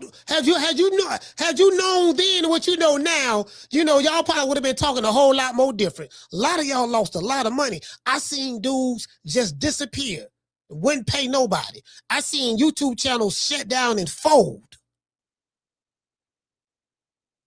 I seen grown men crying online. Fag 9 and Boston Shigo. I seen grown men crying online, hearing cracks in their voice. Black Freezer. Black Freezer brought midnight with him.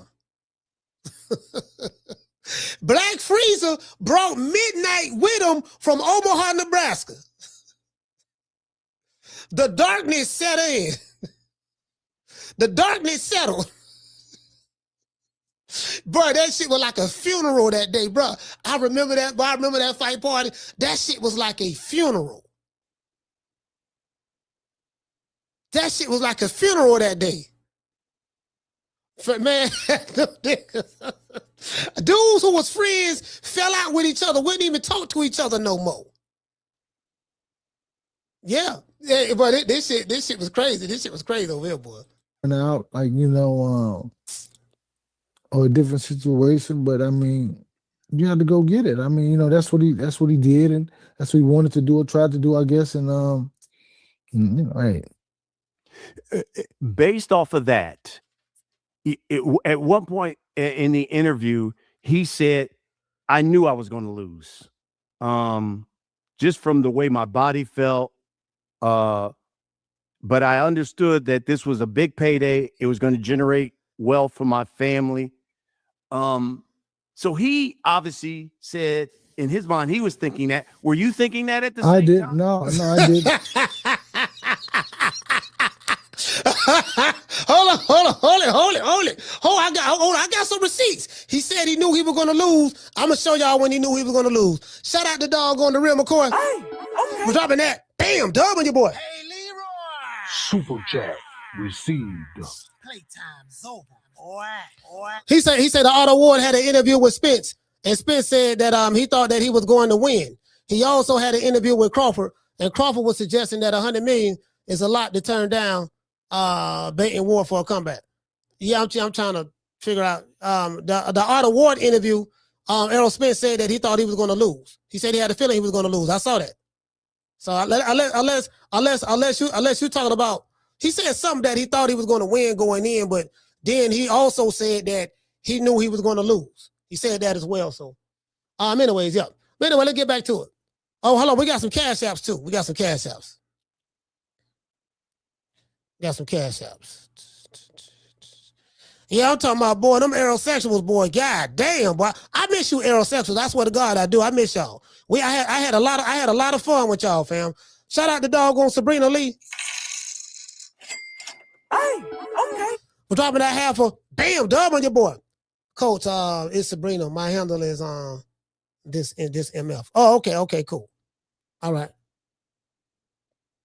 Yeah, I seen niggas fall out. Digital friends fall out with each other. Shout out to Harvey.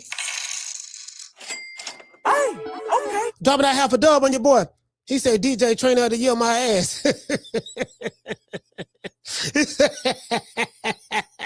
Hey, y'all don't switched out on Derrick James, boy. Boy, niggas ain't shit. Shout out to Sean. Hey, okay. We're dropping that quarter of a bam dub on your boy.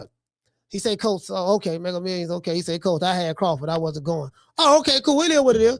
Ain't it what it is, fam? No, I'm just saying, fam. Like, boy, ooh, Lord have mercy, boy. I'm talking about why. I'm like, why? Like, what's the point of bringing all this shit up now? I don't get it. Like, what is the point? Well, Spence bring all this stuff up, which Derrick James had to come back and clap back and defend his honor. And I understand why Derrick James is speaking now, because Brian Custer is asking him the questions, but you can't have the narrative be that you was the reason why your fighter lost. You didn't want your fighter to spar, but your fighter didn't say that. No, his dad said that you wasn't going to do in the spar because you had a rib injury that was caused by Troy Isley, allegedly.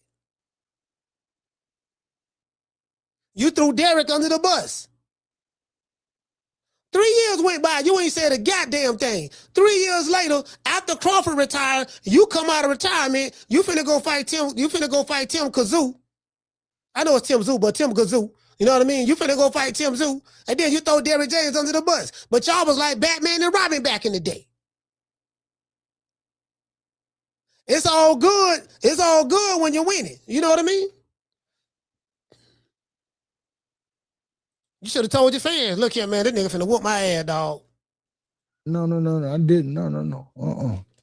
No, I mean, I really don't. No, I didn't think that.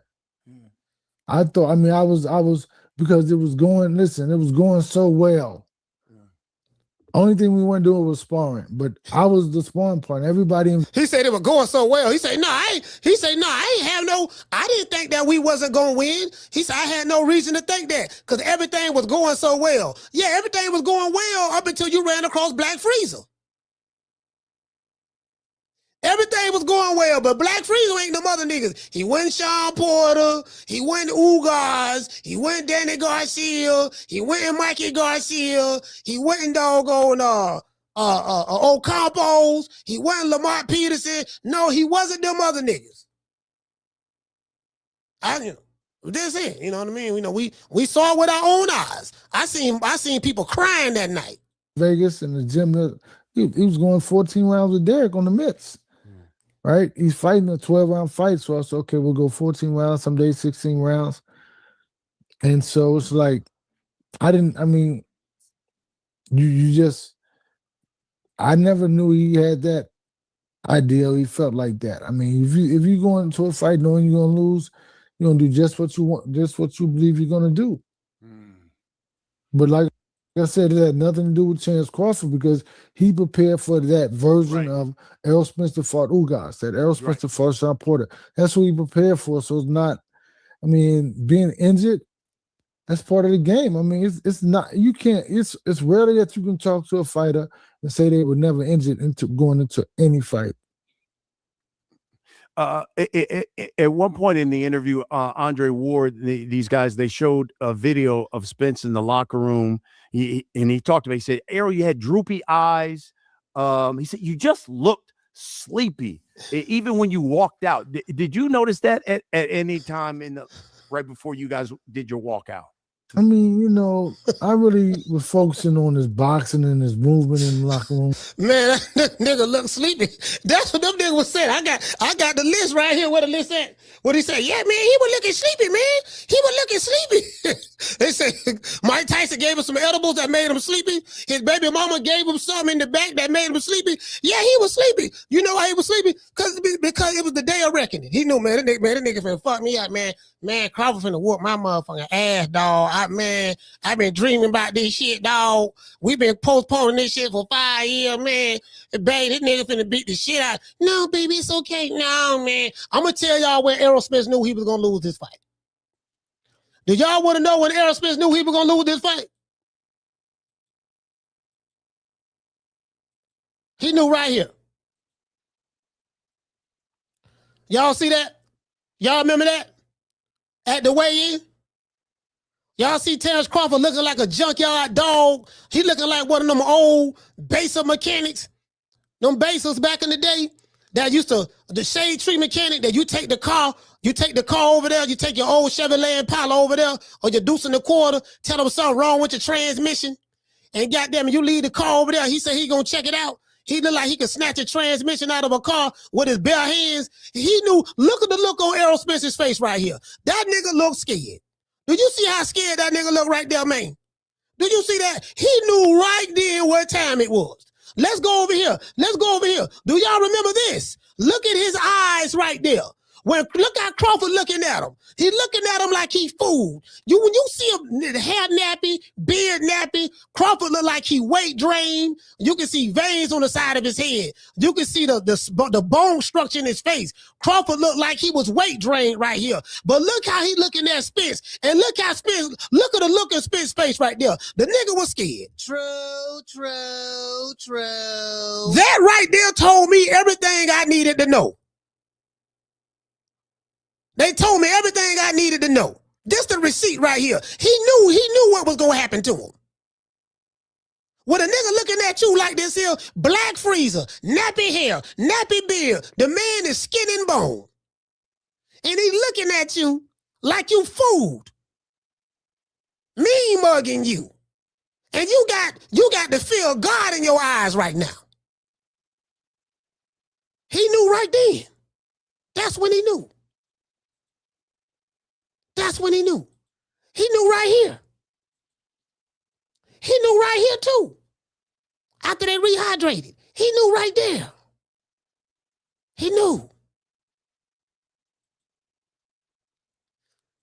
He knew right here too. Look at the look in his eyes. Look at the look in his eyes. The nigga looks scared right here, fam. Let's blow it up a little bit more.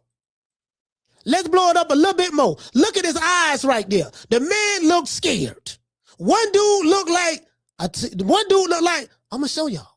One dude got a look on his face like he highlight, I'm going to show y'all. The other dude got a look on his face like, man, I'm not so sure. That nigga looks scared right there.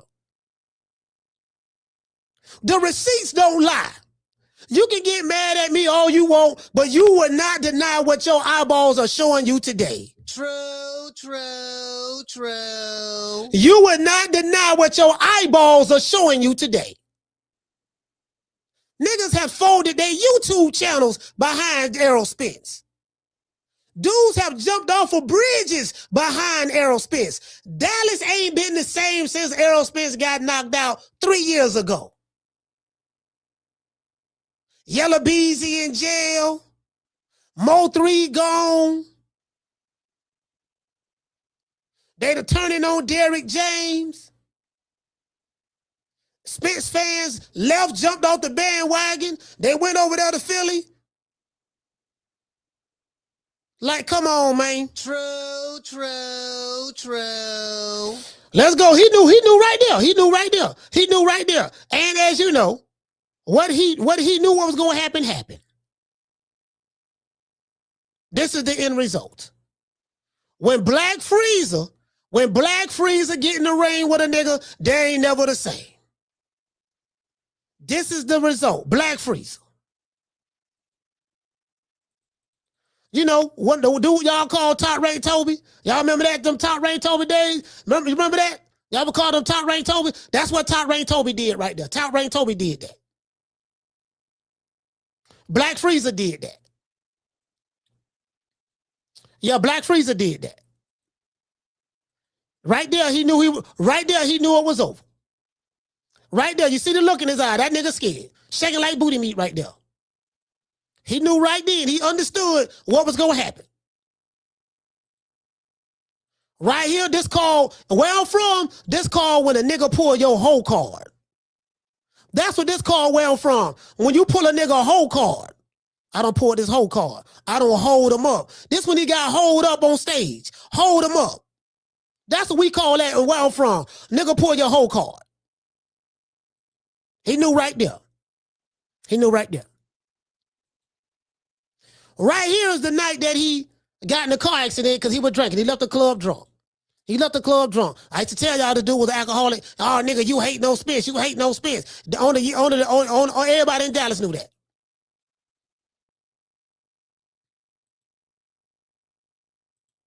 You know, I just can't let these South suckers forget because they'll try to forget. Shout out to Allen Maddox. Hey, okay. Dropping that quarter over. Bam, dub on your boy. Hey, Leroy.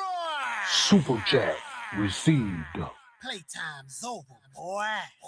He said YouTube Errol Sexual say DJ was Eddie Fudge, Emmanuel Stewart, and Ray Arcel, Angelo Dundee, Custom Model, all in one Wakanda. Wakanda clowns thought they had a Superman. Bro, then they switch out on Derrick James like that. Then they switched out on him. Shout out to Allen Maddox. Hey, okay. Talking about $2 super chat. He say sleepy because he said the sleepy excuse was number 19 out of 28 excuses. Man, them dudes had so many excuses, bro. Them dudes had so many excuses. Bro, hey, man, hey, shout out to Candy, man. Shout out to Keisha. Keisha, what's going on, Keisha? Man, come on, fam. No, I'm not gonna let them forget. See, they want to forget. See, I'm not gonna let them forget. So I don't show y'all the pictures, right? I don't show y'all the pictures. Let's move on. Let's go here. I'm not finished today. I'm not finished. I'm just getting started. Swear to God, I'm just getting started. Y'all remember this? You captured. I don't want that. That got the Eminem music playing. I don't want Eminem music playing. Y'all remember that, Dale? That was the first knockdown. Everybody in shock. Buddy, right there, Dale. Watch this here. This is one of the best punches that I've ever seen in boxing. I've been watching boxing a while. This is called a trap counter uppercut. Look at that. Errol Spence telegrabs the wide winding punch. He left all this open in the middle. Crawford hit him with an uppercut. Bam! He didn't even see it coming. But he got hit in the neck with a hook in the jaw. And then Spence went to go falling down. He got hit with an uppercut while the guy back was on the ropes. Some Black Freezer shit.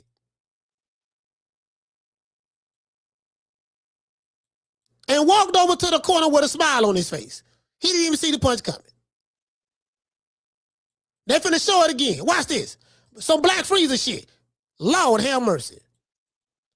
I had to go back and watch this again because I thought Spence just fell. I didn't even know he got hit. I didn't even see him get hit, dog. I had to go back and watch the replay of that. That shit was cold. That was some cold shit right there, boy. That was some cold shit. He was on his ass like a mongoose. That was some cold shit right there, boy. That shit was cold. Anyway, let's go over here. Okay. Hold on, let's go right here. So y'all remember this? Hold on, wait, hold on. See, I got a good memory. I got a damn good memory. Do you remember this? Hold on. Do you remember this? Right. It doesn't matter. All the titles I took from the champion. So what you saying? Okay. Every title I took, Sean Porter, he was champion. He was a one-time, one-weight champion. It don't matter. I'm taking it. Well, you got the opportunity. Like I said, you line them up, I'm gonna knock them down every time. It don't matter what happens, personal life, whatever. Hey, man, give me him. You sure you want him? Yeah, this is easy work. Get him out. This ain't no easy work. Hey, you want him? Yeah. Oh, I know it's not easy work. I definitely know it's not easy work. Okay. I definitely know that. I ain't that naive. I'm realistic. Okay. I love this because one of the things you made when we were in LA, bud, you said, hey, look, this guy is so-called the big fish, but I'm gutting him on July 29th. Talk to us about that. Well, I like to go fishing. Everybody those are my man, that's cat. He's not catching me with no fishing pole. Hey, listen. I'm a big one. He's catching me with no fishing pole. What does it look like catching Moby Dick with a fucking fishing pole? They all been caught before. Now no fishing pole. Every last one of them. And July 29th, he gonna be caught too. I got a big enough hook for him, and I'm already reeling him in. July 29th, I'm gonna put him on the bank. I'm gonna put him on the bank. I'm gonna gut him. And I'm gonna fillet him. Like I said. Submarine. All right. We're gonna catch him. Well, matter of fact, we already caught him. We just reeling him in right now. And July 29th, that's when we're gonna get him to the bank. We'll probably weigh him. Black Freezer. Goddamn. Y'all remember that? Hold on. Let's go over here. Hold on. Let's play the receipts. Let's go over here. It's the fight you've been waiting for an awful long time, the fight of a lifetime. How are you doing with your training and with the camp, having moved here to Las Vegas? Training been going great. I'm ready to fight, ready to put on a great show. A one-sided ass beating. What specifically do you need? Y'all remember that? The one-sided ass beating? It's gonna be a one-sided ass whooping. He was right. To work on now as you close in on this final week. How you doing with your weight and how are things going in camp? My weight doing good. It's doing fine. My weight was doing bad. I wouldn't be here tonight. So my weight's doing well. Training's going well. I can't wait. We're down to 2 weeks, and I can't wait to get the show on the road and fight. He said he can't wait. Everything going good. My weight going good. Training going well. I can't wait. It's going to be a one-sided ass whooping. That's what he said. True. Y'all remember that? Oh, okay. You know, I know y'all got amnesia now. Know y'all be getting amnesia. When you've been waiting for something and anticipating it so long, is there a different set of apprehension, a different set of butterflies and nerves? Definitely make you focus. It definitely make you focus. Like, let me see. I ain't had sex in probably like 8 weeks. You know, I'm usually at home. I had Airbnb for probably like 10 weeks. So, you know, and I came out to Vegas 3 weeks earlier. Usually I come out like the week of the fight. So this is making me 100% focused, and I'm ready to show everybody why I am the biggest, the big fish. You know, strap season, man down. Everybody know that. The grave digger too. And we're gonna strap season, man down, the grave digger. All them cliche names. And people were buying strap season t-shirts left and right. I had dudes threatening me everywhere, dog. I had dudes from Texas telling me I better not come to Texas. I got dudes in New York telling me I better not come to New York. I got dudes in Atlanta and everywhere. You better not come to this city. You better not come to that city. Like, bro, they had choppers everywhere. Guess what? I defeated every last one of them. True. And this how I did. I don't even play, nigga. What kind of bring your ass over here, nigga? This what I'm gonna do to you. Oh Lord, him. Oh, I just kicked Wakanda in the face. Oh, hit him in the stomach. Oh Lord, kick him, slap him, kick him again. Oh Lord, I'm beating Wakanda ass. What you gonna do, Wakanda? You want some more? Oh Lord, hammers, go up on him, bam, catch him in the neck. Ah, Lord, Wakanda is dead. Yep, every last one of them, they gone. As the ashes, dust the dust. See a lot of the insight through All Access, but let me ask you, how much will you study and continue to study Terence Crawford in these final 2 weeks, or is it more about what you want to do? It's more about me working on myself and just making sure that, like, the kinks in my armor, making sure that I take control of them. And we've been going over a lot of stuff, like, you know, it's keeping my chin down, keeping my hands up, and just being defensive, responsible, and just staying focused throughout the whole fight. Spotlight will be on you. July 29th, you and Terence Crawford. We look forward to it over at T-Mobile here in Las Vegas. Best of luck, Errol, and we'll see you during the couple of weeks leading up. Thank you. I appreciate it. Everybody make sure you tune in to come to the fight. We're going to have a crawfish boil on July 29th. Nigga saying crawfish boil. He was talking real slick and sporty. We going to have a crawfish boil. Man, we smoking on bud. I'm Jamaican. Y'all remember that? I remember the time. I do. I remember the time. You know, I remember the time. I remember the time, bro. I swear to God, I remember the time. I do. I remember this shit like it was yesterday. Let's continue. What's up, everybody? First and foremost, I like to thank God for blessing me with the opportunity to be here amongst each and every one of y'all. I like to bless everybody that has something to do with putting this event together. You already know what time it is now. I'm ready. He ready. We're going to have a fish fry come Saturday. But listen, though. My family, Errol family, man, you got to calm down, brother. Because listen, man, things can get real sticky real quick, and then everybody would say, this is what we do every time we come out. This is what we do when we come out. I'm ready. He ready. Instead of everybody saying every time we get together, you know what I mean, it's always shooting and violence. That's what I want. Y'all can say whatever y'all want, but I'm probably older than you and been through way more than you. So, you know what I mean, I'm more mature.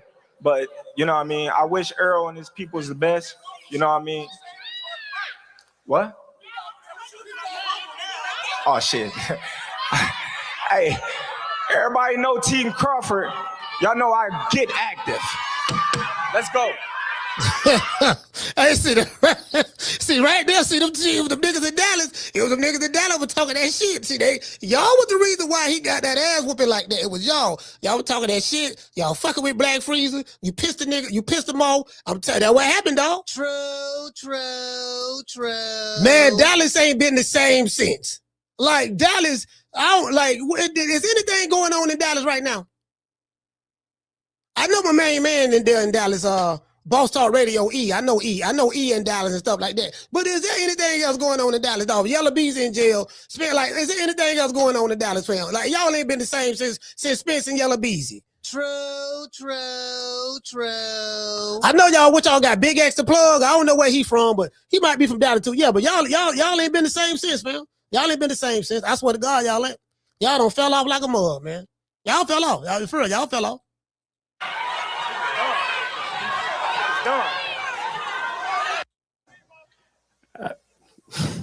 I'd like to thank everybody coming out here and supporting. Make sure y'all order Fight on Showtime pay-per-view. I guarantee you I'm going to put on a great show and a great performance. Make sure you bring your season for Saturday night because we're going to have a crawfish boil. We're going to boil his ass. And bring the hot sauce too.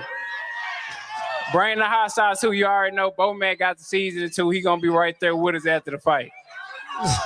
All right, so y'all remember that? Okay, y'all remember that. Okay, let's go over here. I know y'all remember this one. Oh, I know y'all remember this one right here, boy. This one right here was a good one right here. This a good one. We go neutral. We go there. Vegas and New York. And then when I stop, I'm gonna say he too small. Hey, so when I stop him, y'all gonna say he was too weak. On my mic. And he stayed at 147. Too long. He will not stop. Okay. Crazy. Careful what you smoking out. Ask me, who the hardest been hit by. Bud told him 5 years prior to the fight, what you gonna say? These the excuses y'all gonna make when I whoop them. I be damned, they made them same excuses. They added more on top of that, but they said them same excuses. Oh, he would weight drain. But I just showed y'all the picture of Crawford. Crawford looked like, goddamn it, he's starving. Look at this man's face, bro. Who look weight drain? Look at this man's face, bro. This man's face, skin and bone. You can see the bone structure in his face.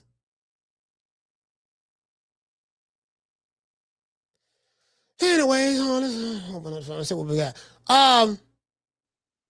Shout out to Allie Maddox. Hey, okay. Dropping that quarter over. Bam, dub on your boy. Hey, Leroy. Super chat received. Playtime's over, boy. He said according to Wakanda BS, that quick power trap counter uppercut came from thumb cut gloves. Sniggity snag, super snag and egg wait. I'm finna drop the 4 lines in a minute. Got chain for 5. Huh? You got some chain for 5. Got chain for 5. Got. Chain me. All right. Oh, man, get my $5. All right, bro. Man, get my $5, man.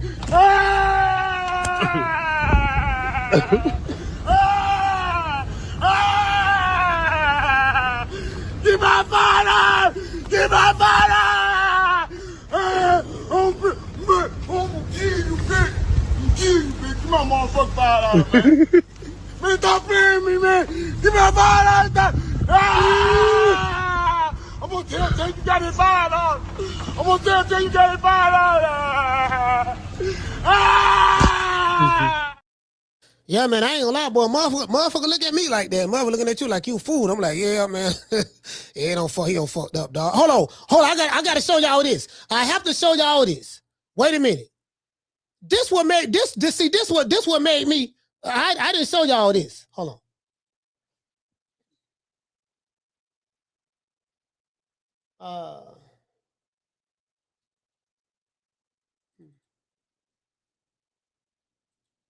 Damn, where is that? Hold on. I was in Omaha. I'm finna show y'all when I was in Omaha. And I'm finna tell y'all the conversation. Cause I can tell the conversation. They don't mind me telling it now. Let me see something. Hold on.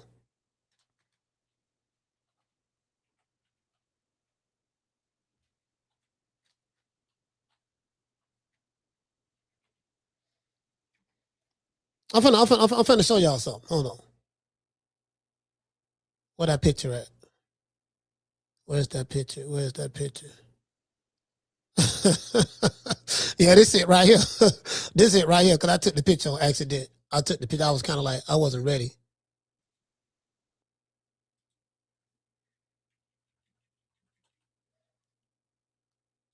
This picture I'm finna show y'all.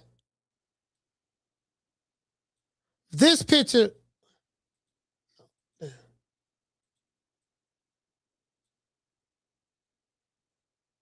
What the fuck? Oh, my bad. Hold on.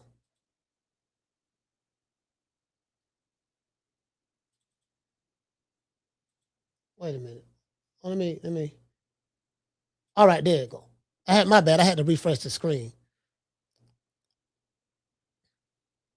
This picture right here.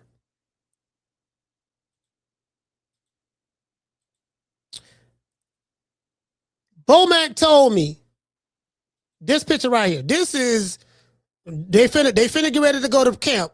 They get ready for Errol Spence. I was talking to Boyd Crawford in his gym. This is a true story. I told that man, I said, man, you is not finna get that Errol Spence fight. You is not finna get that Errol Spence fight. The man told you that you on the wrong side of the street. It's been 5 years, dog. Like, I'm telling him, man, you ain't finna get that fight, man. You might as well go try to find somebody else to fight, all that stuff there. It was cold. It was cold as hell in Omaha. I want to say this is February 2023. February 2023. It was cold in the motherfucker. And he was like, no, man, me and Spence been talking. So he showed me something. He showed me proof that they've been talking. So I ain't supposed to show you this, but he showed me some messages and stuff.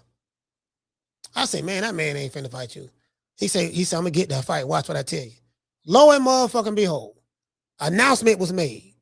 Crawford Spence fight made. And I remember the excitement that everybody had because this is the fight that everybody wanted to see. People on the streets was talking about this fight. People did fight parties about Crawford and Spence. The build up to it online was crazy.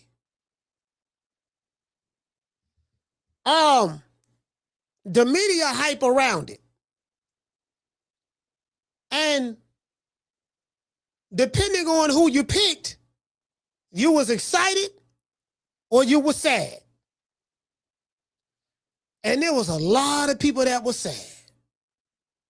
Because there was a lot of people who had Spence beating Crawford more so than Crawford winning. You had the pros picking Crawford.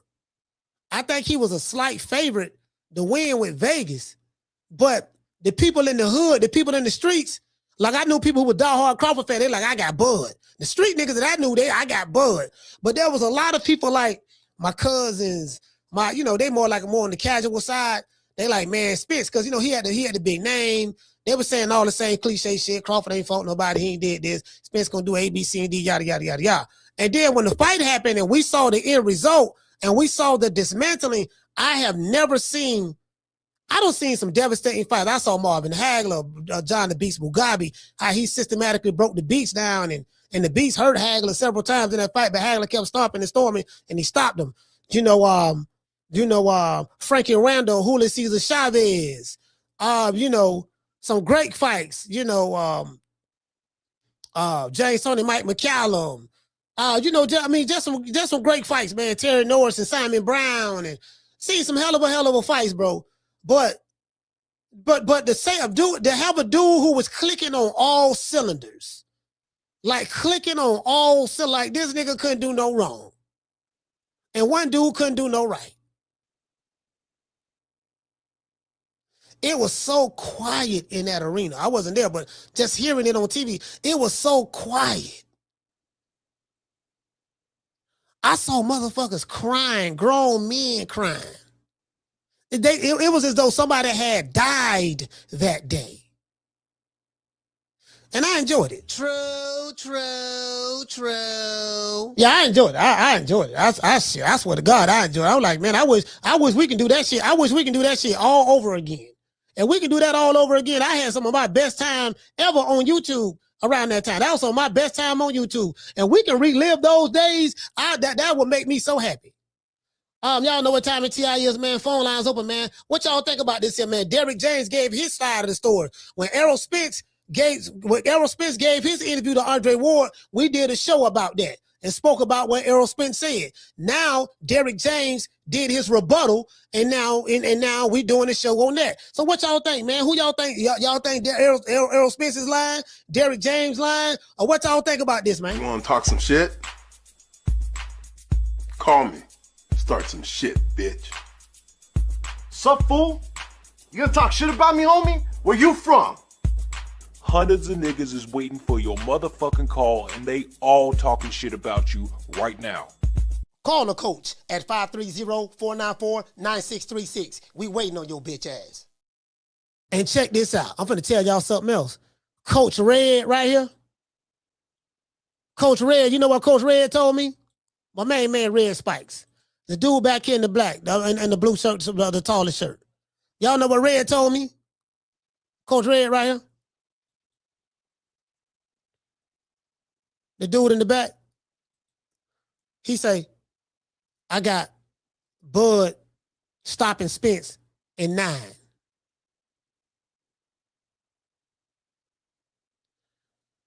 I say, well, I already had Bud beating him anyways. I said, yeah, he gonna stop Spence. Because I just knew stylistically, just from a stylistic standpoint, he flat-footed, come forward. There's nothing special about him as it relates to that. So I said, I got Bud. I say Bud gonna stop him. I say, I got Bud stopping him in like 10. I asked Bomac. I said, Bomac said we gonna stop him. We gonna make it a little easy. I said, what round you got, Bo? He say probably about round 8, 9. I probably say about 9. He'll be done in 9. Caller, hold on. I bet it on 10. Bernie bet it on 9. Well, you know what? I don't know. But I know his security. I know what they bet. They bet it on 9. They bet it big money too. Like one dude bet it like 50 racks. Guess what round he stopped him in round 9. True. Caller, what's your name? You calling from? What up, Coach Malachi? This is Z-Ball from the Loop chiming in. What's up with you, bro? You say Zubash? Z-Ball from the Loop. Zubal from the Loop, talk to me. Z-Ball from the Loop. Z-Ball from the Loop. I hollered at you a couple of weeks ago. Z-Ball from the Loop, bro. Okay, Z-Ball from the Loop. Now your phone sounds smothered. That's why. But go ahead, talk to me. Oh, okay. Let me get you. Oh, man. Yeah. Hello? Yeah, you sound a whole lot better. Yeah, man. Hey, man. I saw the Errol Spence Ward conversation, which was pretty dope. It seemed like a lot of people were just skimming through it and wasn't really listening to what he said. Because, now that Derrick James got on the Last Stand, Everybody like, man, I told you, Errol Spence lying, dog. They just jumping into conclusions, but Spence said it was my fault. The whole camp was my fault. He really didn't blame Derrick James. He was just basically saying how the camp was, how trash it was. You know what I mean? Yeah, I listened to it, but the way he explained it is the way I interpreted it. He said the camp was trash. We ain't do no sparring. Why you ain't do no sparring? Ask Derrick. Derrick's supposed to be the one. He the one supposed to be over there, right? Ask Derrick. Derrick the one. So it's like he said it was his fault in one breath, but he's speaking out of another side of his neck on another breath. So I caught both ends of it. I saw the entire interview.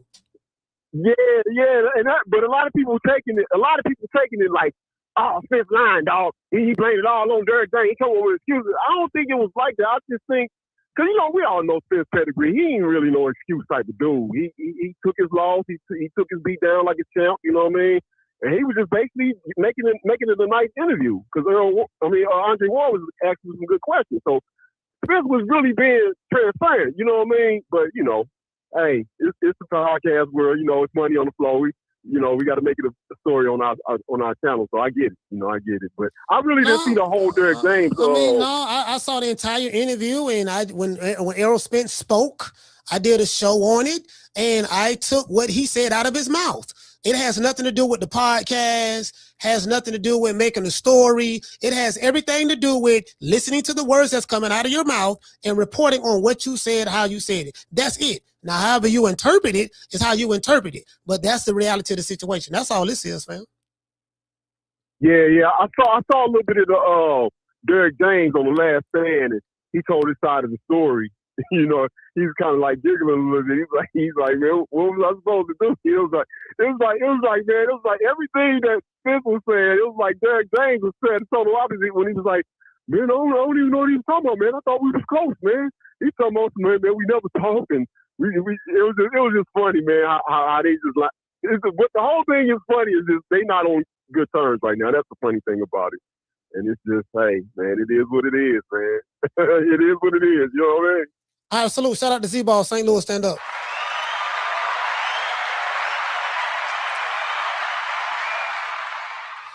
Yeah, you know what I mean? Like, nah, the nigga, I was interpreting what he said.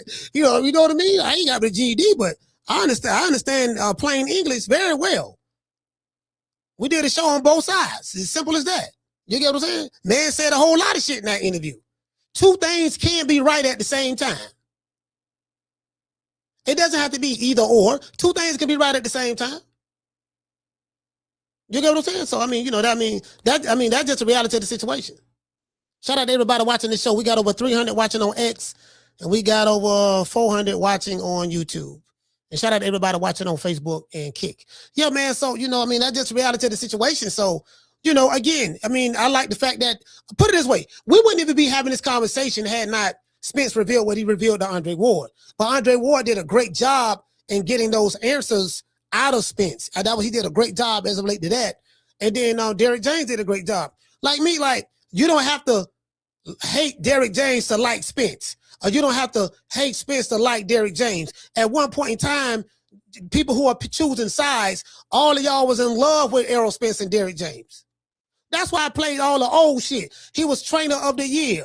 Y'all were talking about he was Eddie Futch reincarnated. He's the dog whisperer, or he's the boxer whisperer. He can whisper into the ears of his fighters and bring out the best. He made Jermell Charlo an undisputed champion. He made Errol Spence unified champion. Big fish. And that's what y'all was saying. Now, Spence said what he said. DJ saying what he said. Everybody choosing sides. Why choose sides now? You ain't been choosing sides. You chose sides as relate to the pro PBC stuff. It's like all that shit just fractured. Like, what happened, fam? What happened to the PBC? What happened to all you PBC fans? Like, what happened? I remember when I came on the scene, y'all was strong. Y'all was a strong, united front. What happened, fam? What happened to y'all? Y'all was gangster at one point in time. Like, what happened to y'all, fam? What happened to your YouTube channels? What happened to that conviction? What happened to that passion, that vigor? What happened to the demon face emojis and the gun emojis? What happened? Where you at? Disappointed in y'all. True.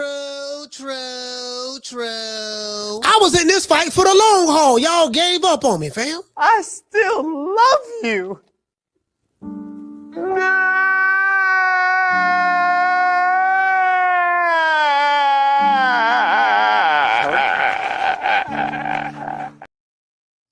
Yeah, like where you at, fam? Damn. Where you at, fam? Who you think he is? DJ Quick? No, huh? no, I ain't say Kid that. Capri? I didn't say Huh? that. Oh, you must be Jimmy Walker. Blue, you ain't nothing. You don't deserve nothing. You don't get nothing. You get what I give you. I got a contract between me and you that say you do what I tell you to do. Therefore, shut the fuck. Don't say nothing. Don't speak to me. Don't look at me. I just want money. You know, I just said. Blue, if I raise up, gonna be trouble. Trouble. I'm walking off. And I'm like, man, Spence been gone 3 years, bro. He finna fight Tim Zoo, and I want Spence to win, dog. But I'm not gonna say a lot of y'all. I don't like what I'm seeing. I don't like what I'm hearing. I listened to that Andre Ward interview, and he said he got 1 foot in and 1 foot out of boxing, and he really back for the money, and he ain't say it's kind of like he was saying he back for the money. You get what I'm saying? I'm like, he got a fight in Australia. This was Errol Spence, the big fish. He used to fight in Dallas, Texas. And his next fight back, he got to go to Australia and fight. He can't go back to Dallas and fight at Dallas Stadium. He ain't a draw no more like that. His first fight back, you would think it'd be some kind of electricity. Like, yeah, nigga, the big fish back, and the gang will come back together. And y'all, he got to go to Australia to fight Tim Zoo. Because that promotional company over there, No Limit Promotions, they got guarantee money for that boy. He can't fight for the low. He can't fight for the no guarantee and back end money no more. Ain't no guarantee you're going to get that back end. And don't nobody know where Al Heyman at. People say they talk to Al. I like, well, when you talk to him? So, I'm like, fam, damn, dog. I'm like, you know what I mean? Like, shit, you feel me? Nigga just motherfucking just, damn. Jamal Charlo. I think Jamal Charlo supposed to be going to Australia too. I'm sorry? 160 is my weight division. I want to unify. I want to get Golovkin in the ring. I want to bring him to Houston. You know what I'm saying? I want to get Canelo out here to Houston. If they really to come down to 160, this is my weight division. Yeah, bro. Like, I remember a time. These were the top guys. These were the top PBC guys at that time. The nucleus of the PBC. Outside of Floyd Mayweather. Because, Floyd Mayweather is the PBC. He made it what it was. Like, he brought the attention and the popularity because he the one brought Al Heyman's name to the forefront. People knew about Al in the music business, but in boxing, we knew he was with Vernon Forrest and all that there. But I'm talking about Floyd was the one that commercialized Al Heyman's name. He made Al Heyman bigger than life. Like I say, I want to thank Al Heyman. Like dudes at the PBC, before they thank God, before they thank Jesus, before they thank Muhammad, before they thank Buddha, before they thank their baby mama, before they thank their kids, before they thank their mama or their daddy, they thank Al Heyman. Facts. Y'all remember that? First thing a mofo say when they got on stage, well, first of all, I want to thank Al Heyman. I didn't see Black Freezer do that. Do you notice that when they fought, when Black Freezer and Errol Spence fought, do you notice there's not one time that Black Freezer thanked Al Heyman? He didn't even mention Al Heyman's name. He didn't even mention his name.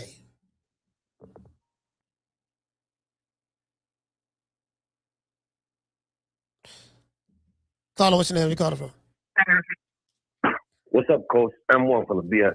M1, talk to me.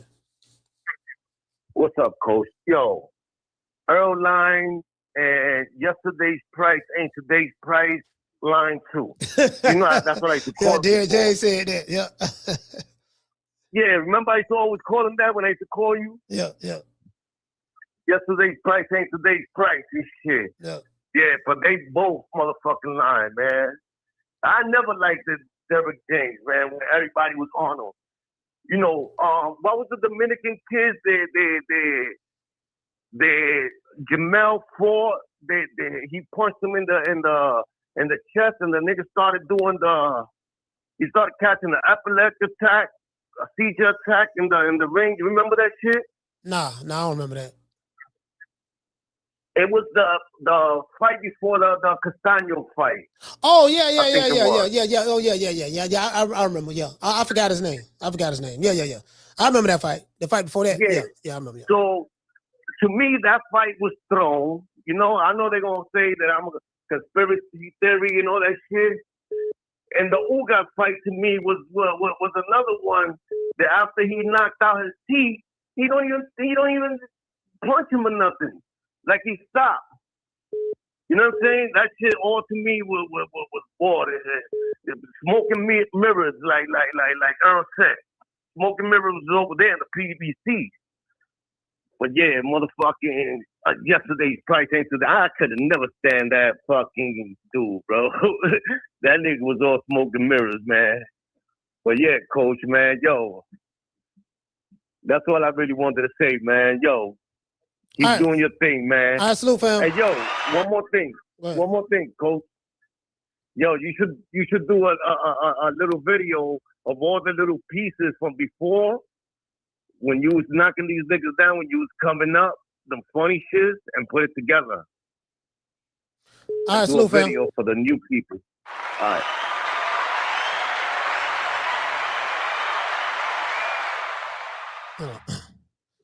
Caller, what's your name? Where you calling from?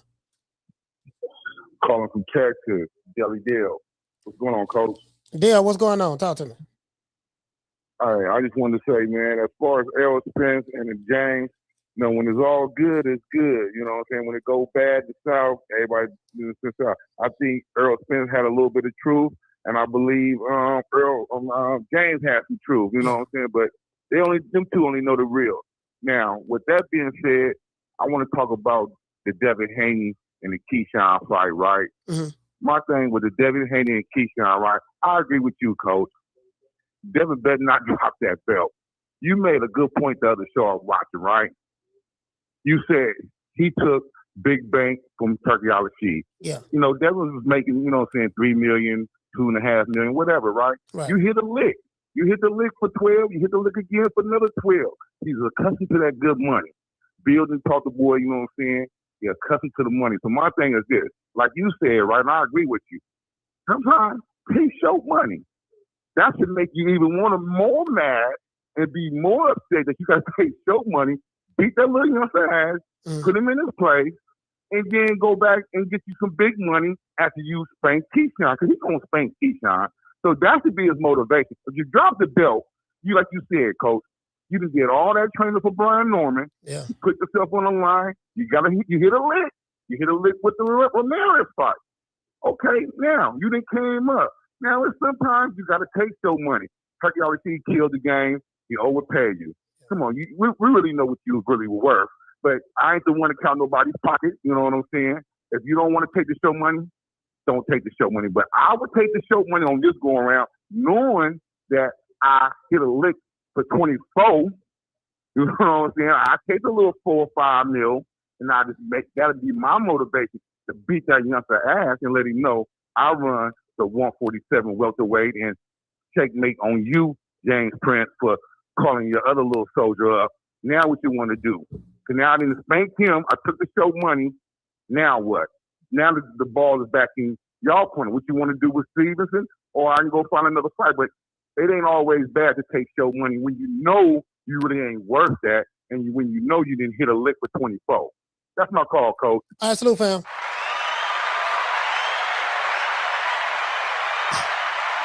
Well, see. My thing is with the Haney situation was this. I'm like, fam, you worked very hard to get that WBO belt. You fought a guy who was putting people in comas. Now, the reason why Jay Prince is so smiling and happy and stuff like that, because he like, look, man, they know that Top Rank is not going to pay you the type of money that you're accustomed to making from Turkey Al-Rashid.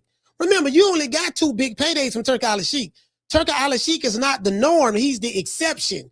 So since he's an exception to the rules, you know, without Turkey Al-Rashid, you're gonna get paid what Boots in is getting paid. 3.5 million. Shakur Stevenson, 3.5 million. You're gonna get paid like all them other guys getting paid, them top guys. And that's it. So, but the thing is a lot of times when you make more money, you increase your lifestyle. Your lifestyle that you know what I mean? Like, you like when you make more money, you automatically take on more debt. If you get what I'm saying? Motherfucker, okay, I can go afford that big dually truck or that big pickup, that big Chevrolet, that big Chevrolet Denali. I can pick that up right now. GMC Denali. I can pick that up. You get what I'm saying? I can go do this and do that.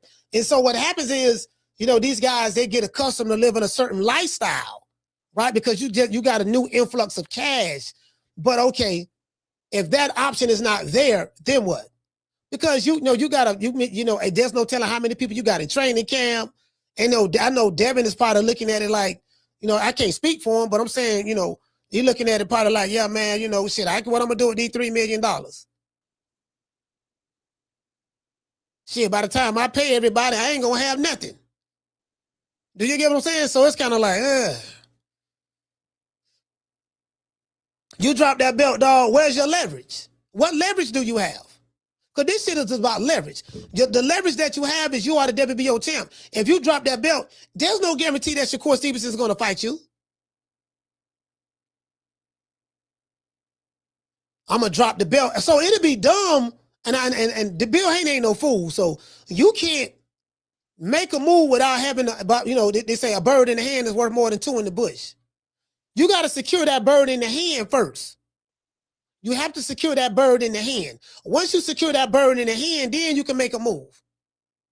But if you don't secure that bird in hand, if you drop that belt because they ain't paying you the type of money that you want to get paid, where's your leverage?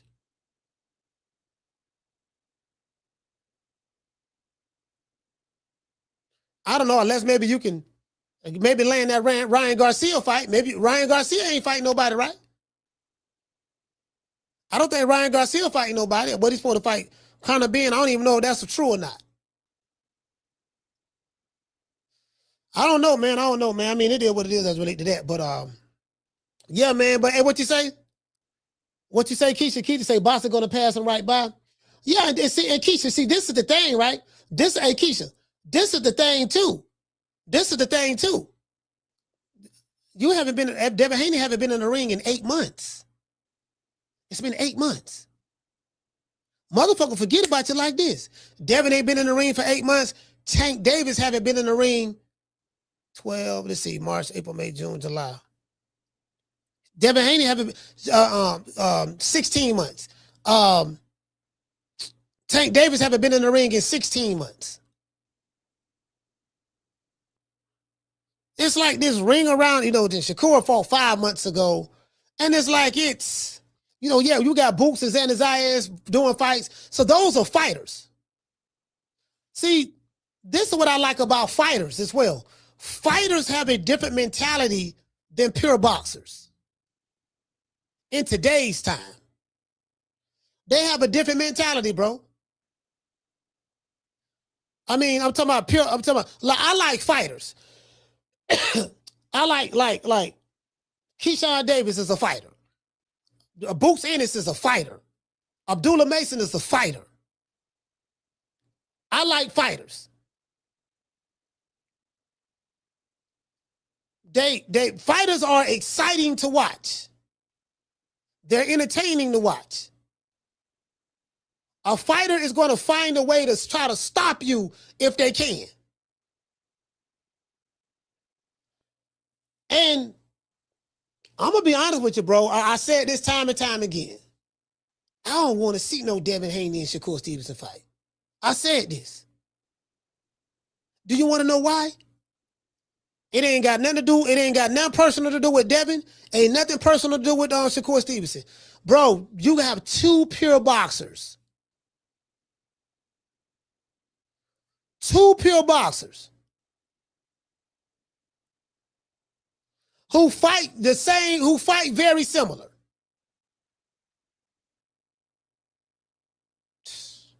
Both on the pound for pound list, but from a stylistic matchup.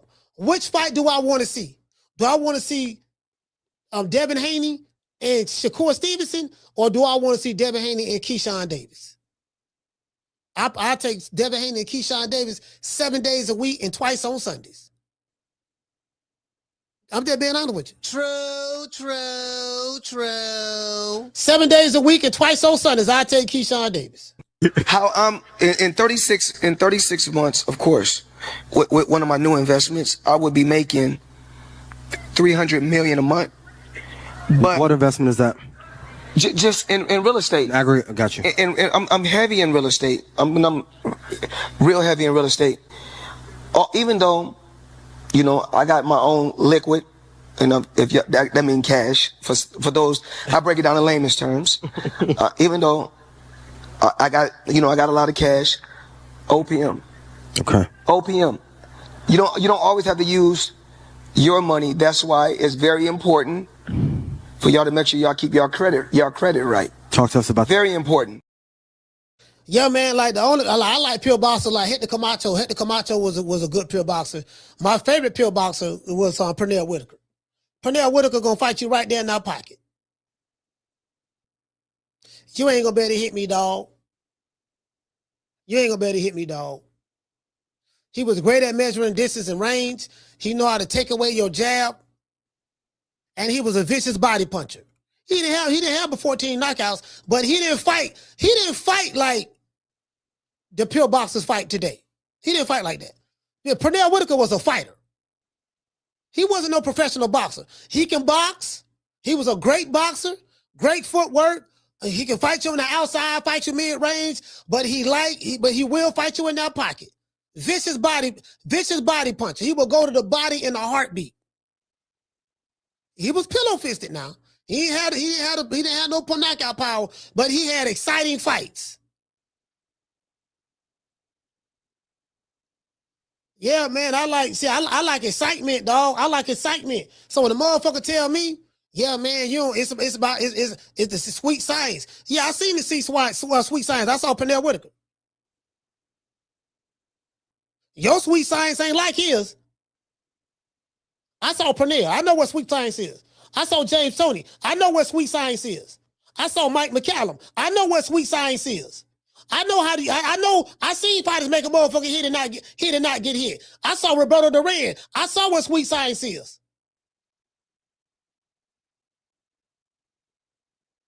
Yeah.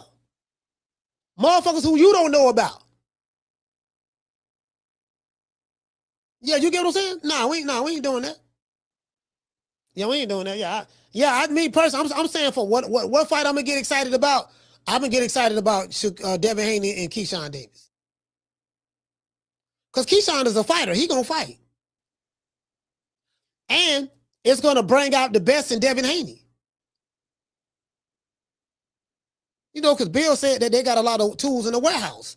So, again, based on, because styles make fights. Styles make fights, right? And I just me as a fan, I just think that that's the fight I like.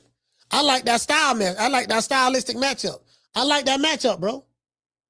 I like that matchup. Hey, shout out to Dr. Boston. Dr. Boston, what's going on, fam, on Twitter? Shout out to Dr. Boston on Twitter. Salute to you, brother. I mean, me personally, I like that matchup. And what you say, hello, Dave, he said, I can recognize the sweet science when I see it. Yeah, absolutely. Absolutely. I like, you get what I'm saying? So, it is what it is. And it's like, man, so people like fighters. People like a motherfucker who, and this is what I be saying, dog, like, fighter get hurt. See, boxing is like life. Boxing imitates life. In life, you're going to have your ups and your downs. In life, you're going to take your bumps and your bruises. In life, you're going to get rocked. In life, you're going to be in a round, in the ring. You're going to get caught on the chin in life. You're going to see stars. You're going to get days. Your knees may get weak. You may do the stanky leg. Hell, you may even get knocked down in life. But what you do? Do you lay there? No, you got to get back up because you got to still go to work. You still got to go feed these kids. You still got to go put in overtime or whatever. You got shit to order, Amazon orders, food, stuff like that. You still got to get back up. That's why it kills me when I hear these celebrity boxing fans that's infiltrated boxing, American boxing. When I hear these casual YouTube channels who come from celebrity boxing, influencer boxing, these influencer boxing channels, right? And they try to talk down on a fighter who got rocked or who got hurt. And they like to use words like, oh, he been exposed. What the fuck you mean he been exposed? Caller, hold on. He got caught on the chin in the 10th round. Yeah, that's welcome to the fight game, partner. You gonna get caught on the chin in the 10th round. Have you ever had a fight, sir? Have you ever got caught on the chin in life?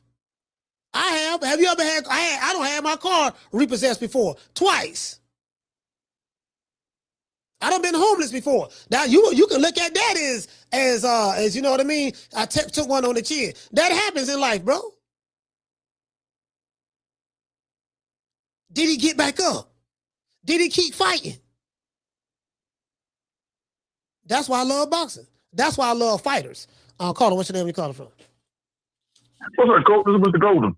Mr. Golden, talk to me. Hey, man, I have to agree with you, man. Definitely need to go ahead and fight Keyshawn, man. In a sense, he wasted his time with Shakur and Tank. You feel what I'm saying? Mm-hmm. Go ahead and take that Keyshawn fight, get it out of the way. You feel what I'm saying? Because right now, like I say, he's not going to get that money he's looking for. Top Rank ain't going to pay him none of that money like that. You feel what I'm saying? And not only that, I don't even think Tank is going to fight him. You know, if you look at it, Coach, Tank wasn't thinking about Devin. They weren't fighting nobody.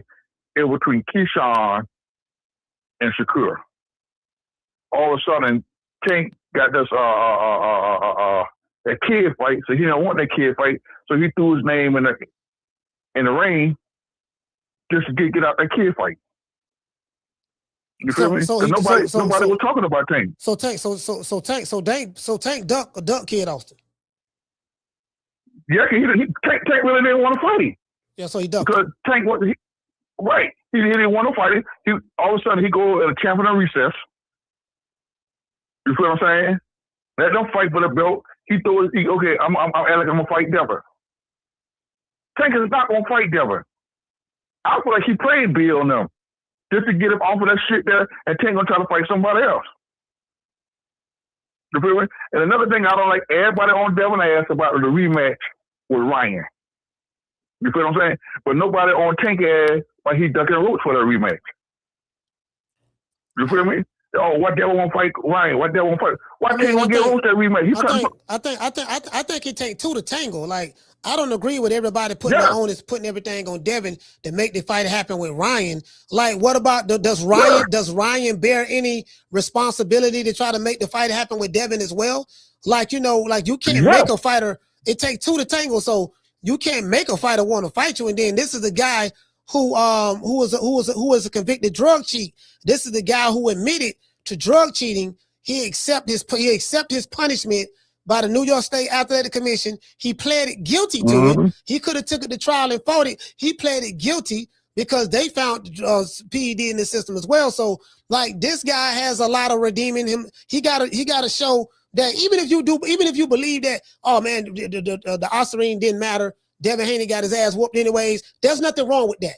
But if you're Ryan Garcia, and you got the Haneys and their fan base saying the only reason you was able to do that because you was on Oscarine, you should want to clear your name and show and want to make that fight as well. So I say all that to say this: the burden of responsibility for the fight that happened between Ryan Garcia and Devin Haney is both of theirs. They share that equally, 50-50, in my opinion.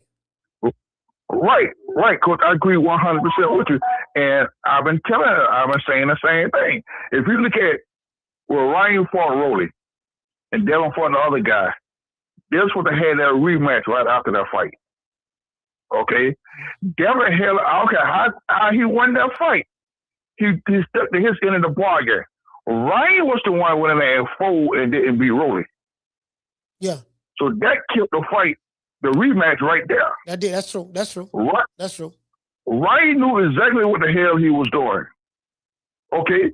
That if Ryan won that rematch, after Ryan fought Barrios and beat Barrios and got the title, did he call Devin's name out? Nah. He could have called Devin's name out. He could have called Devin's name out. Okay, you got a belt, I got a belt now. Let's go ahead and make this rematch. Ryan is the one who's ducking the rematch. It's not Devin, but everybody trying to say it's Devin ducking the rematch. Well, it's because it's a double standard when it comes to Devin. I mean, it's so many people online that don't like Devin, and then Ryan Garcia. Right. Ryan Garcia can't do no wrong. So what happens is when it's a guy that you don't like, you know, the other guy will always get a pass, and I get that. I do understand that, but yeah, Ryan Garcia is definitely Ryan Garcia is held to a different standard than Devin Haney. Ryan Garcia can do things that Devin Haney can't do because Ryan Garcia is loved.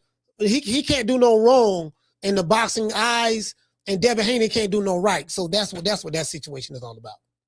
Right. And like I say, you know, I'm just thinking all and saying, you know, I would tell it all on. Devin is the man right now. Everybody trying to fight Devin. You feel what I'm saying? To me, Devin is the top guy in 47. You don't hear nobody calling none of the other champions who want to fight him. You got everybody trying to fight Devin. You feel what I'm saying? And what I like about Devin, Devin's not afraid to challenge himself. Devin will fight anybody if he can get him in the ring. He will fight all of them. Win or lose, I give that man hard. And just like he said, when he fought Ryan, yeah, he got knocked out. Each time he got knocked out, he got his ass up. He didn't quit. Yeah, he didn't quit. Yeah, he didn't quit. That is true. He didn't quit. He didn't quit at all. And coach, if it wasn't for the third knockdown, Ryan would have lost that damn fight. That third knockdown saved Ryan's ass. He saved him. But that's my take on that, coach. But I'll just holler at you, bro. Like I say, I'm just all that bullshit. Bill, if you're listening, leave Tank, leave Shaquille on. Go ahead on. Make that damn fight with Keyshawn. Yeah. Knock his ass out the way. Get your mandatory out the way. Then you can go back and visit it. If the boy for real, go ahead on. Because don't even drop that belt. Because you drop that belt, Shaquille not going to fight you at all. He already opened his mouth and said, let's do 144. You agree to 144? What the fuck he did? He hauled ass. He came up with another excuse. But that's my take on that, coach, man. You have a good day.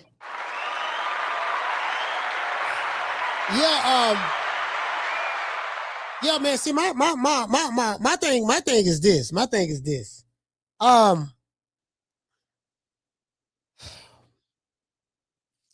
Me personally, I like the move that Jay Prince made. I like the fact that they, you know, see this is what's going on. This is what's going on, right? Jay Prince and Top Rank and the WBO are working together. I don't know if y'all peeped this. Jay Prince has a great relationship with the WBO as a sanctioning body, and he has a great relationship, as you know, with Top Rank. They have a great business relationship. Top Rank and Jay Prince and the WBO are like this.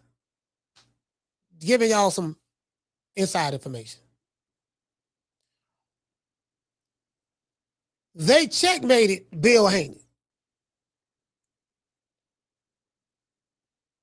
Now, maybe Bill can pull a rabbit out the hat and maybe land the Ryan Garcia fight out of nowhere in the 12th hour or something, I don't know. But Devin is going to fight Keyshawn Davis. He's going to have to fight him. If he dropped the belt, he's going to be looked upon as a duck the way I'm looking at Devin Haney, the way I'm looking at Shakur Stevenson, Tank Davis as a duck.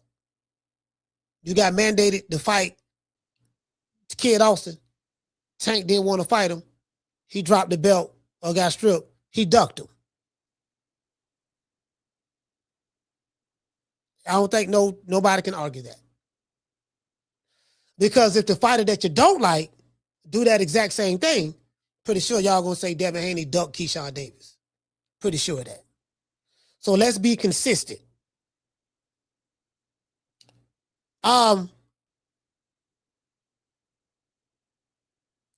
That's why Jay Prince like, look, I got 2 double barrel shotties pointed at him, this and that, yada, yada, yada, yada. We ain't got to do a motherfucking thing. We could just sit right here and wait. Right now, y'all negotiate. I think they got like 2 more weeks to come up with a deal. They got 2 weeks. They negotiating right now as we speak. And they can't come to an agreement. It's going to go to purse bid. If it go to purse bid, anybody can win that bid. Top Rank can win it. Matchroom can win it. The WBO says Zuffa Boxing is not allowed to bid on this fight. So they can't bid on it. So it's going to be $4-5 million purse. That's it for the entire fight. Keyshawn Davis versus Devin Haney. They ain't going to be you get what I'm saying? You know, according to what Bill is saying, it's 75-25 split. So, you know, they may put up $4-5 million. If you do a 75-25 split, then you're talking about $3.75 million for Devin, and the other 121.25 for Keyshawn Davis. That's what you're looking at. And if you're somebody like a Devin Haney, man, that ain't no money. I'm used to making more money than that. Well, you're used to making more money from your last 2 fights. From your last 2 fights, you're used to making. Because Top Rank not gonna break the bank. I can tell you that right now. Y'all know that. Top Rank have a history. We're not gonna underpay you, but we damn sure ain't gonna overpay you. We're gonna pay you according to the contract. Contract said you supposed to get like this. What it is? This, look. This how Todd the Buff now run the ship over there. Who you think he is? DJ Quick? No, huh? No, I ain't saying Kick a Pre? I didn't say Oh, you must be Jimmy Walker. Blue, you ain't nothing. You don't deserve nothing. You don't get nothing. You get what I give you. I got a contract between me and you that say you do what I tell you to do. Therefore, shut the fuck. Don't say nothing. Don't speak to me. Don't look at me. I just want money. You know, I just said. Blue, if I raise up, gonna be trouble. Trouble. I'm walking off. Yeah, man. I mean, it is what it is, man. So he got to see. Devin need a big fish because he got a big appetite. Carla, hold on. Devin need a big fish because he got a big appetite for money. Like I said before, man, like, you know, when you get them Turk Island Sheet checks, they want to continue to get those Turk Island Sheet checks. But Turk Island Sheet, you know, from what I'm hearing, they're only interested in putting money up for Devin Haney and Shakur Stevenson. But if Devin Haney were to fight Shakur Stevenson over there at Zuffa Boxing, if they're able to make that happen, then guess what? If he got to fight them over there, the WBO gonna strip him of his title. He don't care nothing about the title because he want the money. You know, with the Haneys, it's all about the bottom line. But I'm like, if you can't get that Shakur fight, because Shakur ain't fighting you right now. They waiting you out. They said, we're going to wait this nigga out. Barbecue a meal do. We know Top Rank ain't going to pay you the money that you want. So you're going to end up dropping that belt. And when you do, guess what? Where you going to go at? What leverage do you have? And there's no guarantee that Shakur Stevenson going to fight you because they know you desperate. So Bill got to be working. He got to try to get with Ryan Garcia. Go talk to Ryan or something. I don't know. Caller, what's your name? Where you calling from? Hey, what's up, Coach? Mike out of Bridgeport, Connecticut. What's going on? Mike, talk to me. Hey, thanks for taking my call. Coach, so you got Ryan Garcia. He's the WBC. Dev is the WBO. Rolly is the WBA. And the IBF is Liam Paro. Yeah. Because you like you just said, that 70-30 or what, 75-25? Yeah. Is Keyshawn team gonna take that? I mean, yeah, I think they're gonna take it. I mean, Keyshawn don't make a whole lot of money either damn ways. He like $1 million dollar fighter, something like that. So that's more his range. Right. Yeah, he gonna take it. Yeah, so I'm with you, man. Dev got to take that, you know, run that. I'm with you on that. Yeah, it makes sense. It's an entertainment fight, you know. I don't know if they do back end, but they're probably going to see something. They're going to see something on that fight on the return. Because a lot of people is interested in seeing Keyshawn and Dev. I mean, but Keyshawn, Keyshawn and Dev. I mean, Keyshawn and Dev is a better fight, and it's gonna be on the zone. So you know that'll be on the zone, and that'll be cool. However they work it out, I don't know. But yeah, you know that mean that's the better fight. That's the better fight. From a business standpoint, Haney and Shakur is the bigger money fight. Only because the anomaly with Zuffa boxing.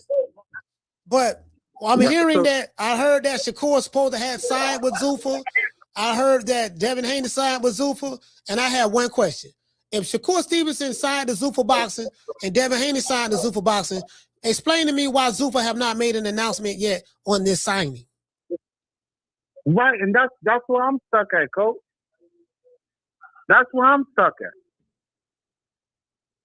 If both of them is a Zuffa, why that ain't worked out yet? If Zuffa stamping what they stamped it. Yeah. But shout out to you, man. I appreciate you answering my call, man.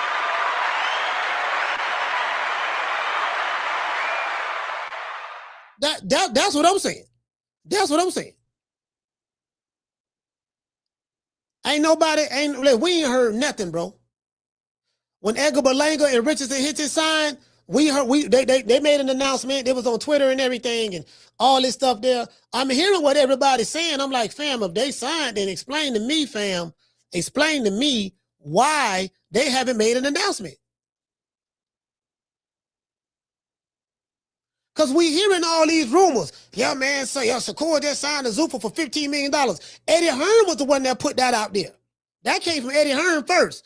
He said, well, this what's going on. You know, Shakur Stevenson just signed, just signed a deal with Zuffa Boxing for $15 million. This guy's going to make 5 times more than what he normally makes. If you guys are somebody that's going to throw money around like that, they're just going to give the money away. That's what Eddie Hearn said. That's what Eddie said. You know what I mean? So, caller, what's your name? You calling from? Jamie from New York. Jamie, talk to me. Yes, sir. Hey, Coach, I feel that Jay Prince and them, they got the haters by the balls, bro, and they got them good, bro.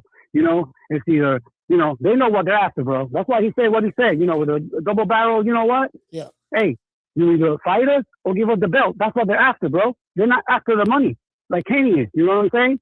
So they gotta run that, man. And again, I like Kenny in the fight. But again, the Keyshawn is a way better fight, and what these guys must understand, Coach, these fighters today, including Haney, they're not Oscar De La Hoya in the 1990s, bro. You're not popular. You don't sell. You understand what I'm saying, bro? So these promoters, they're not going to take the chance, bro, put up all this money, bro, and take an L, bro. So, again, bro, I'm all for making the fights happen. But if the Keyshawn fight, bro, that's the best fight. So for Bill, I say this. Stop wasting time and make the fucking fight. That's my call. Peace. Matter of fact, hey, let's do this. Let's go on. Hey, let's Google it because I believe in Google. I got a good friend by the name of Google. Don't everybody believe in Google? Go Google that shit. Let's look up how many more days they have to make this deal.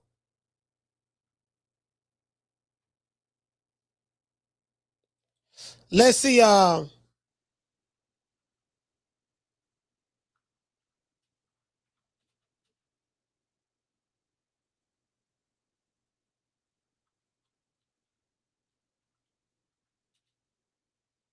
Let's see. Look at the fight date. I'm just doing that. I'm just looking it up right. I want to see what Google's talking about. Let's blow it up so I can see a little bit. It says a specific date for Devin Haney has not been okay. Let's go right. I want y'all to see this here. Let's go. I want y'all to see this. All right, here we go. Let me blow this up a little bit more.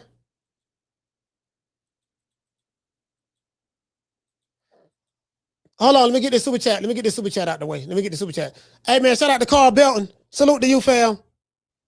Hey, okay. We're dropping that half for bam, dub on your boy. Super chat received. Playtime's over, boy. What did it say, fam? He said, rest in paradise, Pernell Sweet Pea Whitaker. Yes, sir, man. Rest in paradise, man, the Sweet Pea, man. Let's hit Sweet Pea. Let's hit Sweet Pea with the Huggy Bear. Down from the bar, there's a platform stage. People pimping, sharp as razor blades. Let me blow this up. It says a specific date for Devin Haney and Keyshawn versus Keyshawn Davis has not been officially scheduled, as the two sides are in active negotiations. The WBO officially ordered the mandatory title bout on June 30th, giving their camps 20 days to reach a deal regarding a venue, date, and purse split. So basically, they have until July 19th. July 19th. It said the sanctioning body is targeting late summer or early fall for the mandatory defense, though reports suggest Davis' team may require a later timeline. Why is that? If Haney and Davis fail to reach a mutual agreement by the end of the negotiation window, because they can ask for an extension as well, so the matchup will head to a purse bid, which will determine the exact boxing event details.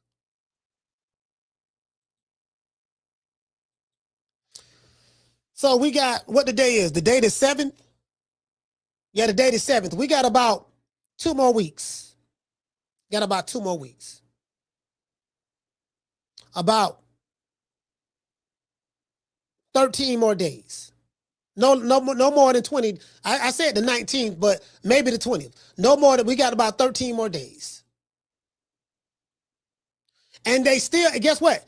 And they may ask for an extension.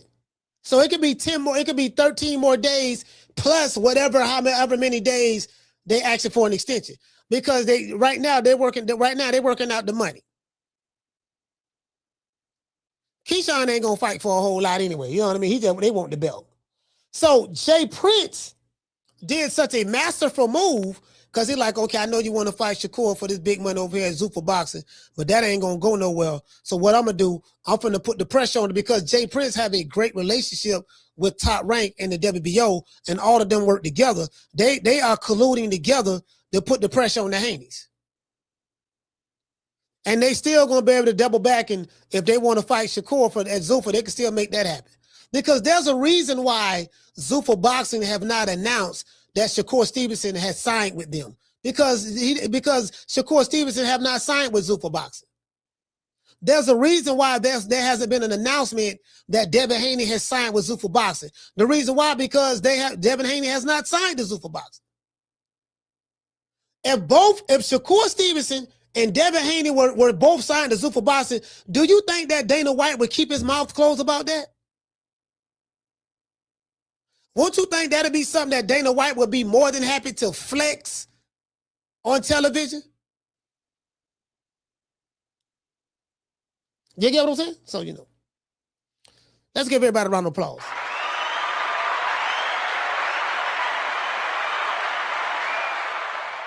Yeah, you get what I'm saying? So, I hear what Mike Carpenter said. I heard what Sean Zytel said. I heard what Bill Haney said, but the reality of the situation is this. If Devin Haney and Shakur Stevenson signed an ironclad deal to fight for Zuffa Boxing, Dana White would have made an announcement. We've been hearing about this shit for 3-4 weeks now. We have not heard any announcement. We've been hearing sources say from Sean and Mike Carpenter and this and that. We've been hearing the sources say, but we haven't heard anything, no confirmation on anything. Shout out to Rick. Hey, Rick, what's going on, Rick? Rick Timms and his bitch. Shout out to LaJessica. LaJessica, what's going on? Somebody said Top Rank Promotions is corrupt. I mean, boxing is corrupt. If you think Top Rank is corrupt, surely you believe PBC is corrupt. Surely you believe Matchroom is corrupt. Surely you believe Golden Boy is corrupt. I mean, welcome to, hey, listen, man. Welcome to the strip game, partner. True. Welcome to the strip game, partner. Welcome to boxing, partner. You get what I'm saying? That's how I go. It is what it is. Ain't nobody clean. It ain't no good guys in this. Everybody's a villain. You get what I'm saying? I smell something, man. You smell something? I definitely smell something in my hair. I smell pussy. Shout out to Booger Ray Leonard, man. Sunshine when Tank's gone. I'll smack the shit out of him in front of everybody. Only dark times for you. I mean, just throw Haney's name in the hat. There is no fucking hat. Ain't no sunshine when Tank's gone. I don't play them type of games. Leonard L.B. Why you always talking about me? Did you fucking learn your lesson from that? With AJ? Ain't no sunshine when Tank's gone. I'll knock that motherfucker's hole out. Period. Only dark times for you. Ain't no hats to throw nothing in here. We're running a fucking business. Ain't no sunshine when Tank's gone. You fucking idiot. Leonard L.B. Why you always talking about This is the last call. What this is? Caller, what's your name? Where you calling from? It's Raymond from Illinois, Coach. Raymond, you the last call. Talk to me. Yeah, Coach. You know, it's been how many years it's been, man, since that nigga got his ass whooped, man? What is it, like 2 or 3? Who? Or Errol Spence. It's been 3. Been 3. July 2023. Yeah, man. So, and this is shit with me, man. They just let this shit go, man. Like, that shit is over with. Yeah. Nigga, you got your ass whooped at your best. Ain't no excuse. And this shit that kills me with these goddamn fans, man, because they always want to choose who the fuck they make excuses for and shit, man. When you got a nigga who actually got cheated, like Devin Haney and Ryan Garcia, they man, steroids don't matter. Man, no, hell no, man, you a bitch. But then when the nigga get his ass whooped fair and square, now this nigga got rib cage problems, his hours hanging out before the fight, and all this other shit, man. Like, goddamn, man. Just give motherfuckers their credit. And stop making up all these excuses. And of course they got these other YouTube channels, man, that be making up all this bullshit. Oh yeah, I told you this and that, man. That man just got whooped fair and square, man. I hate this goddamn era of boxing, man, because there's always some bullshit.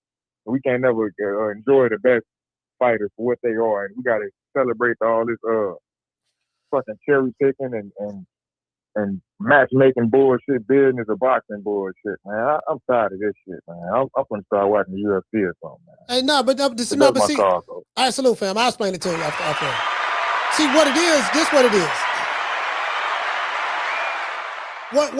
What it is this era of boxing in America. We like the drama. We like what AB and Dean the Great doing, and I've done shows on this shit to prove a point.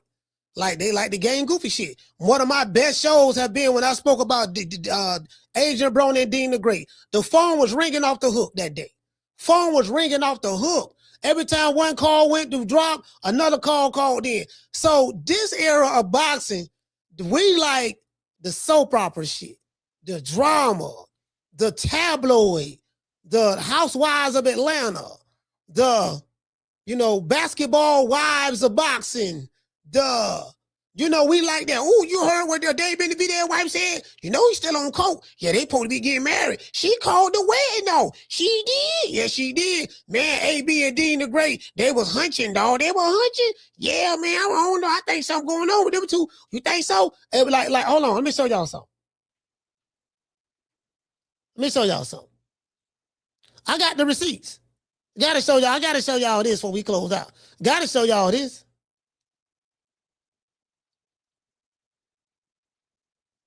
Gotta show y'all this. See, they like this. Hold on. I got some more. I got a whole lot of more. But this is what they want. They want this. See, this what boxing at right here. On AB dancing. AB dancing. Ooh, y'all see AB dancing? Man, AB turned, boy. AB back, he back. Ooh, Lord have mercy, boy. Nigga AB, nigga A. And look at this motherfucker right here. Like, boy, this looks so goddamn suspect. Fam, y'all see this here? They like, ooh, you trying to tell you, dog, get this bitch down, man. Trying to tell you, dog. See what I'm saying? Boy, this American boxing in a nutshell right now in 2026. You see him looking at that, looking like a damn sissy, making the city look bad. This nigga ain't from Tampa. I don't know where he from. I ain't claiming the nigga. He might be 25, but I don't give a fuck how much money he getting. Ain't that much claiming a nigga in the world. Nigga, like, man, everybody being sissies, being sweet. And, teach his own. I ain't got nothing against sissies. That's what y'all into, that's what you're into. But I'm just saying, though. You get what I'm saying? Like this where it's at. Hold on, where it's at? I got another one right here. I got another one right here. Where is it? I'm trying to find it. I got another one right here. They sitting back, leaning on each other on the boat. Here it go right here. Like this, like this where it's at. This where it's at. This what they like. They want to talk. They like this right here. They like this right here. AB, 4-time, 4-division world champion. This what he been reduced to. Behind another nigga, behind another nigga, on another nigga ass, on another nigga butt cheeks. He on another nigga butt cheeks, leaning on him. And the other dude cheeks he leaning on, he ain't got no problem with it. True, true, true. All this for the bag.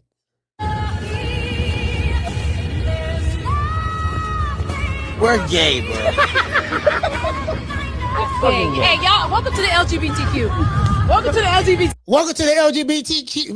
LGBTQAB, whatever, right? TQ gang. You and the dyke hugging each other.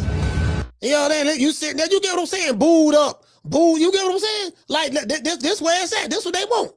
This what they want. They want that. So, if they want that, I'm going to give you that. Since that's what y'all want. I'm going to give you that, and I ain't got no problem getting it to you. Because, I ain't got no problem getting it. That's what you want. That's what you want. I ain't got no problem. We'll siphon that in there a little bit. Y'all know, let's find out what's going on with Carissa Shields and Pat Poose. Y'all find out what's going on with Carissa Shields and Pat Poose? Man, I'm trying to tell y'all, dog. Man, Pat Poose still ain't got divorced from Remy Ma. Yo, you ain't know that? Yeah, dog. See, what happened was, Carissa, she got the same hairstyle that Remy Ma had. And Pat Poose, like they got this Win Records, this 360 deal with Win Records. I've done shows on that too. I know what you like. True, true, true. I know what they want. I know what they want. I am sick of hearing these bullshit Superman stories about the Wassa legendary Bruce Leroy catching bullets with his teeth. Catches bullets with his teeth? Nigga, please. And y'all drop your cities.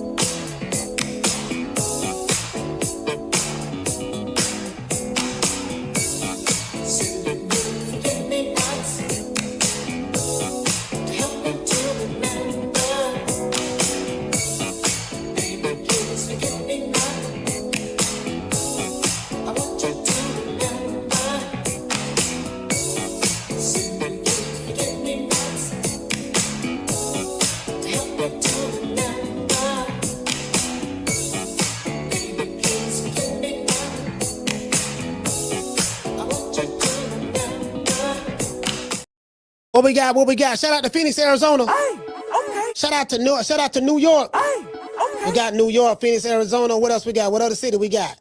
Shout out to Houston, H-Town. Hey, okay. San Diego, 619. Hey, okay. Shout out to Brooklyn. Hey, okay. Shout out to the Bronx. Hey, okay. Shout out to the DMV. Hey, okay. Let's see what's over here. Shout out to Honolulu, Hawaii. Hey, okay. 808. Shout out to Denver, Colorado.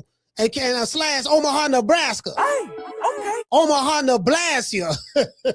But them niggas in Omaha is crazy, I promise you. Let's see. Shout out to Cardiff, Wales. Hey, okay. Cardiff is in this BI. Shout out to West Temple. That's the neighborhood. That's the neighborhood in the west side of town. Right. You can see the skyline. Shout out, listen, man. Shout out to Tampa, man. Shout out to that north side, that west side, that south side, that east side. Shout out to, there's too many neighborhoods, so I can't name them all, but it is. Just shout out to the whole city of Tampa. Hey, okay. Shout out to Dade County, man. Dade County. Shout out to Broward County. Shout out to doggone Fort Lauderdale, Fort Myers. Shout out to doggone, you see them boys over there in Overtown, Liberty City. Doggone, we got West Tampa, College Hill, Ponce de Leon, Riverview Terrace, Palm River, Sulphur Springs, Cross Fletcher. I said Cross Fletcher, Tampa Heights, Seminole Heights, doggone, Riverview Terrace, Robles Park, you know, what else we got? Shout out to the ATL, ho. Hey, okay. Shout out to ATL in this bitch. Shout out to Wichita, Kansas. Hey, okay. Wichita want to do it. Wichita, one of y'all want to do it. You know, do you want to do it over here, or do you want to Wichita over there? What you want to do? You want to Wichita to the left or Wichita to the right? Shout out to Wichita. Who else we got? Shout out to the ATL. Hey, okay. Who else we got, man? It look like that's it. Inglewood, California. Inglewood, always up to no good. Hey, okay. Shout out to Killer Cali. Hey, okay. Well, listen, man, where you from? Where you from, fam? Where you from? Y'all don't want to represent where you from? If you ashamed of where you're from, let me know. If you ashamed of where you're from, let me know. Drop where you're from. Well, you know, we finna wrap it up now. We finna wrap it up like a condom. What you gonna do? Barbecue or mildew? All right, ain't nobody dropping. Ain't nobody dropping where they from. All right, I'm out of here then. I'm out of here. Shout out to H-Town T. Salute, man. Much love to everybody. You know my motto. Don't meet me there, beat me there. Peace. Man, I'm out of here, bro. Let's go. Man, I'm out of here, bro. Let's go.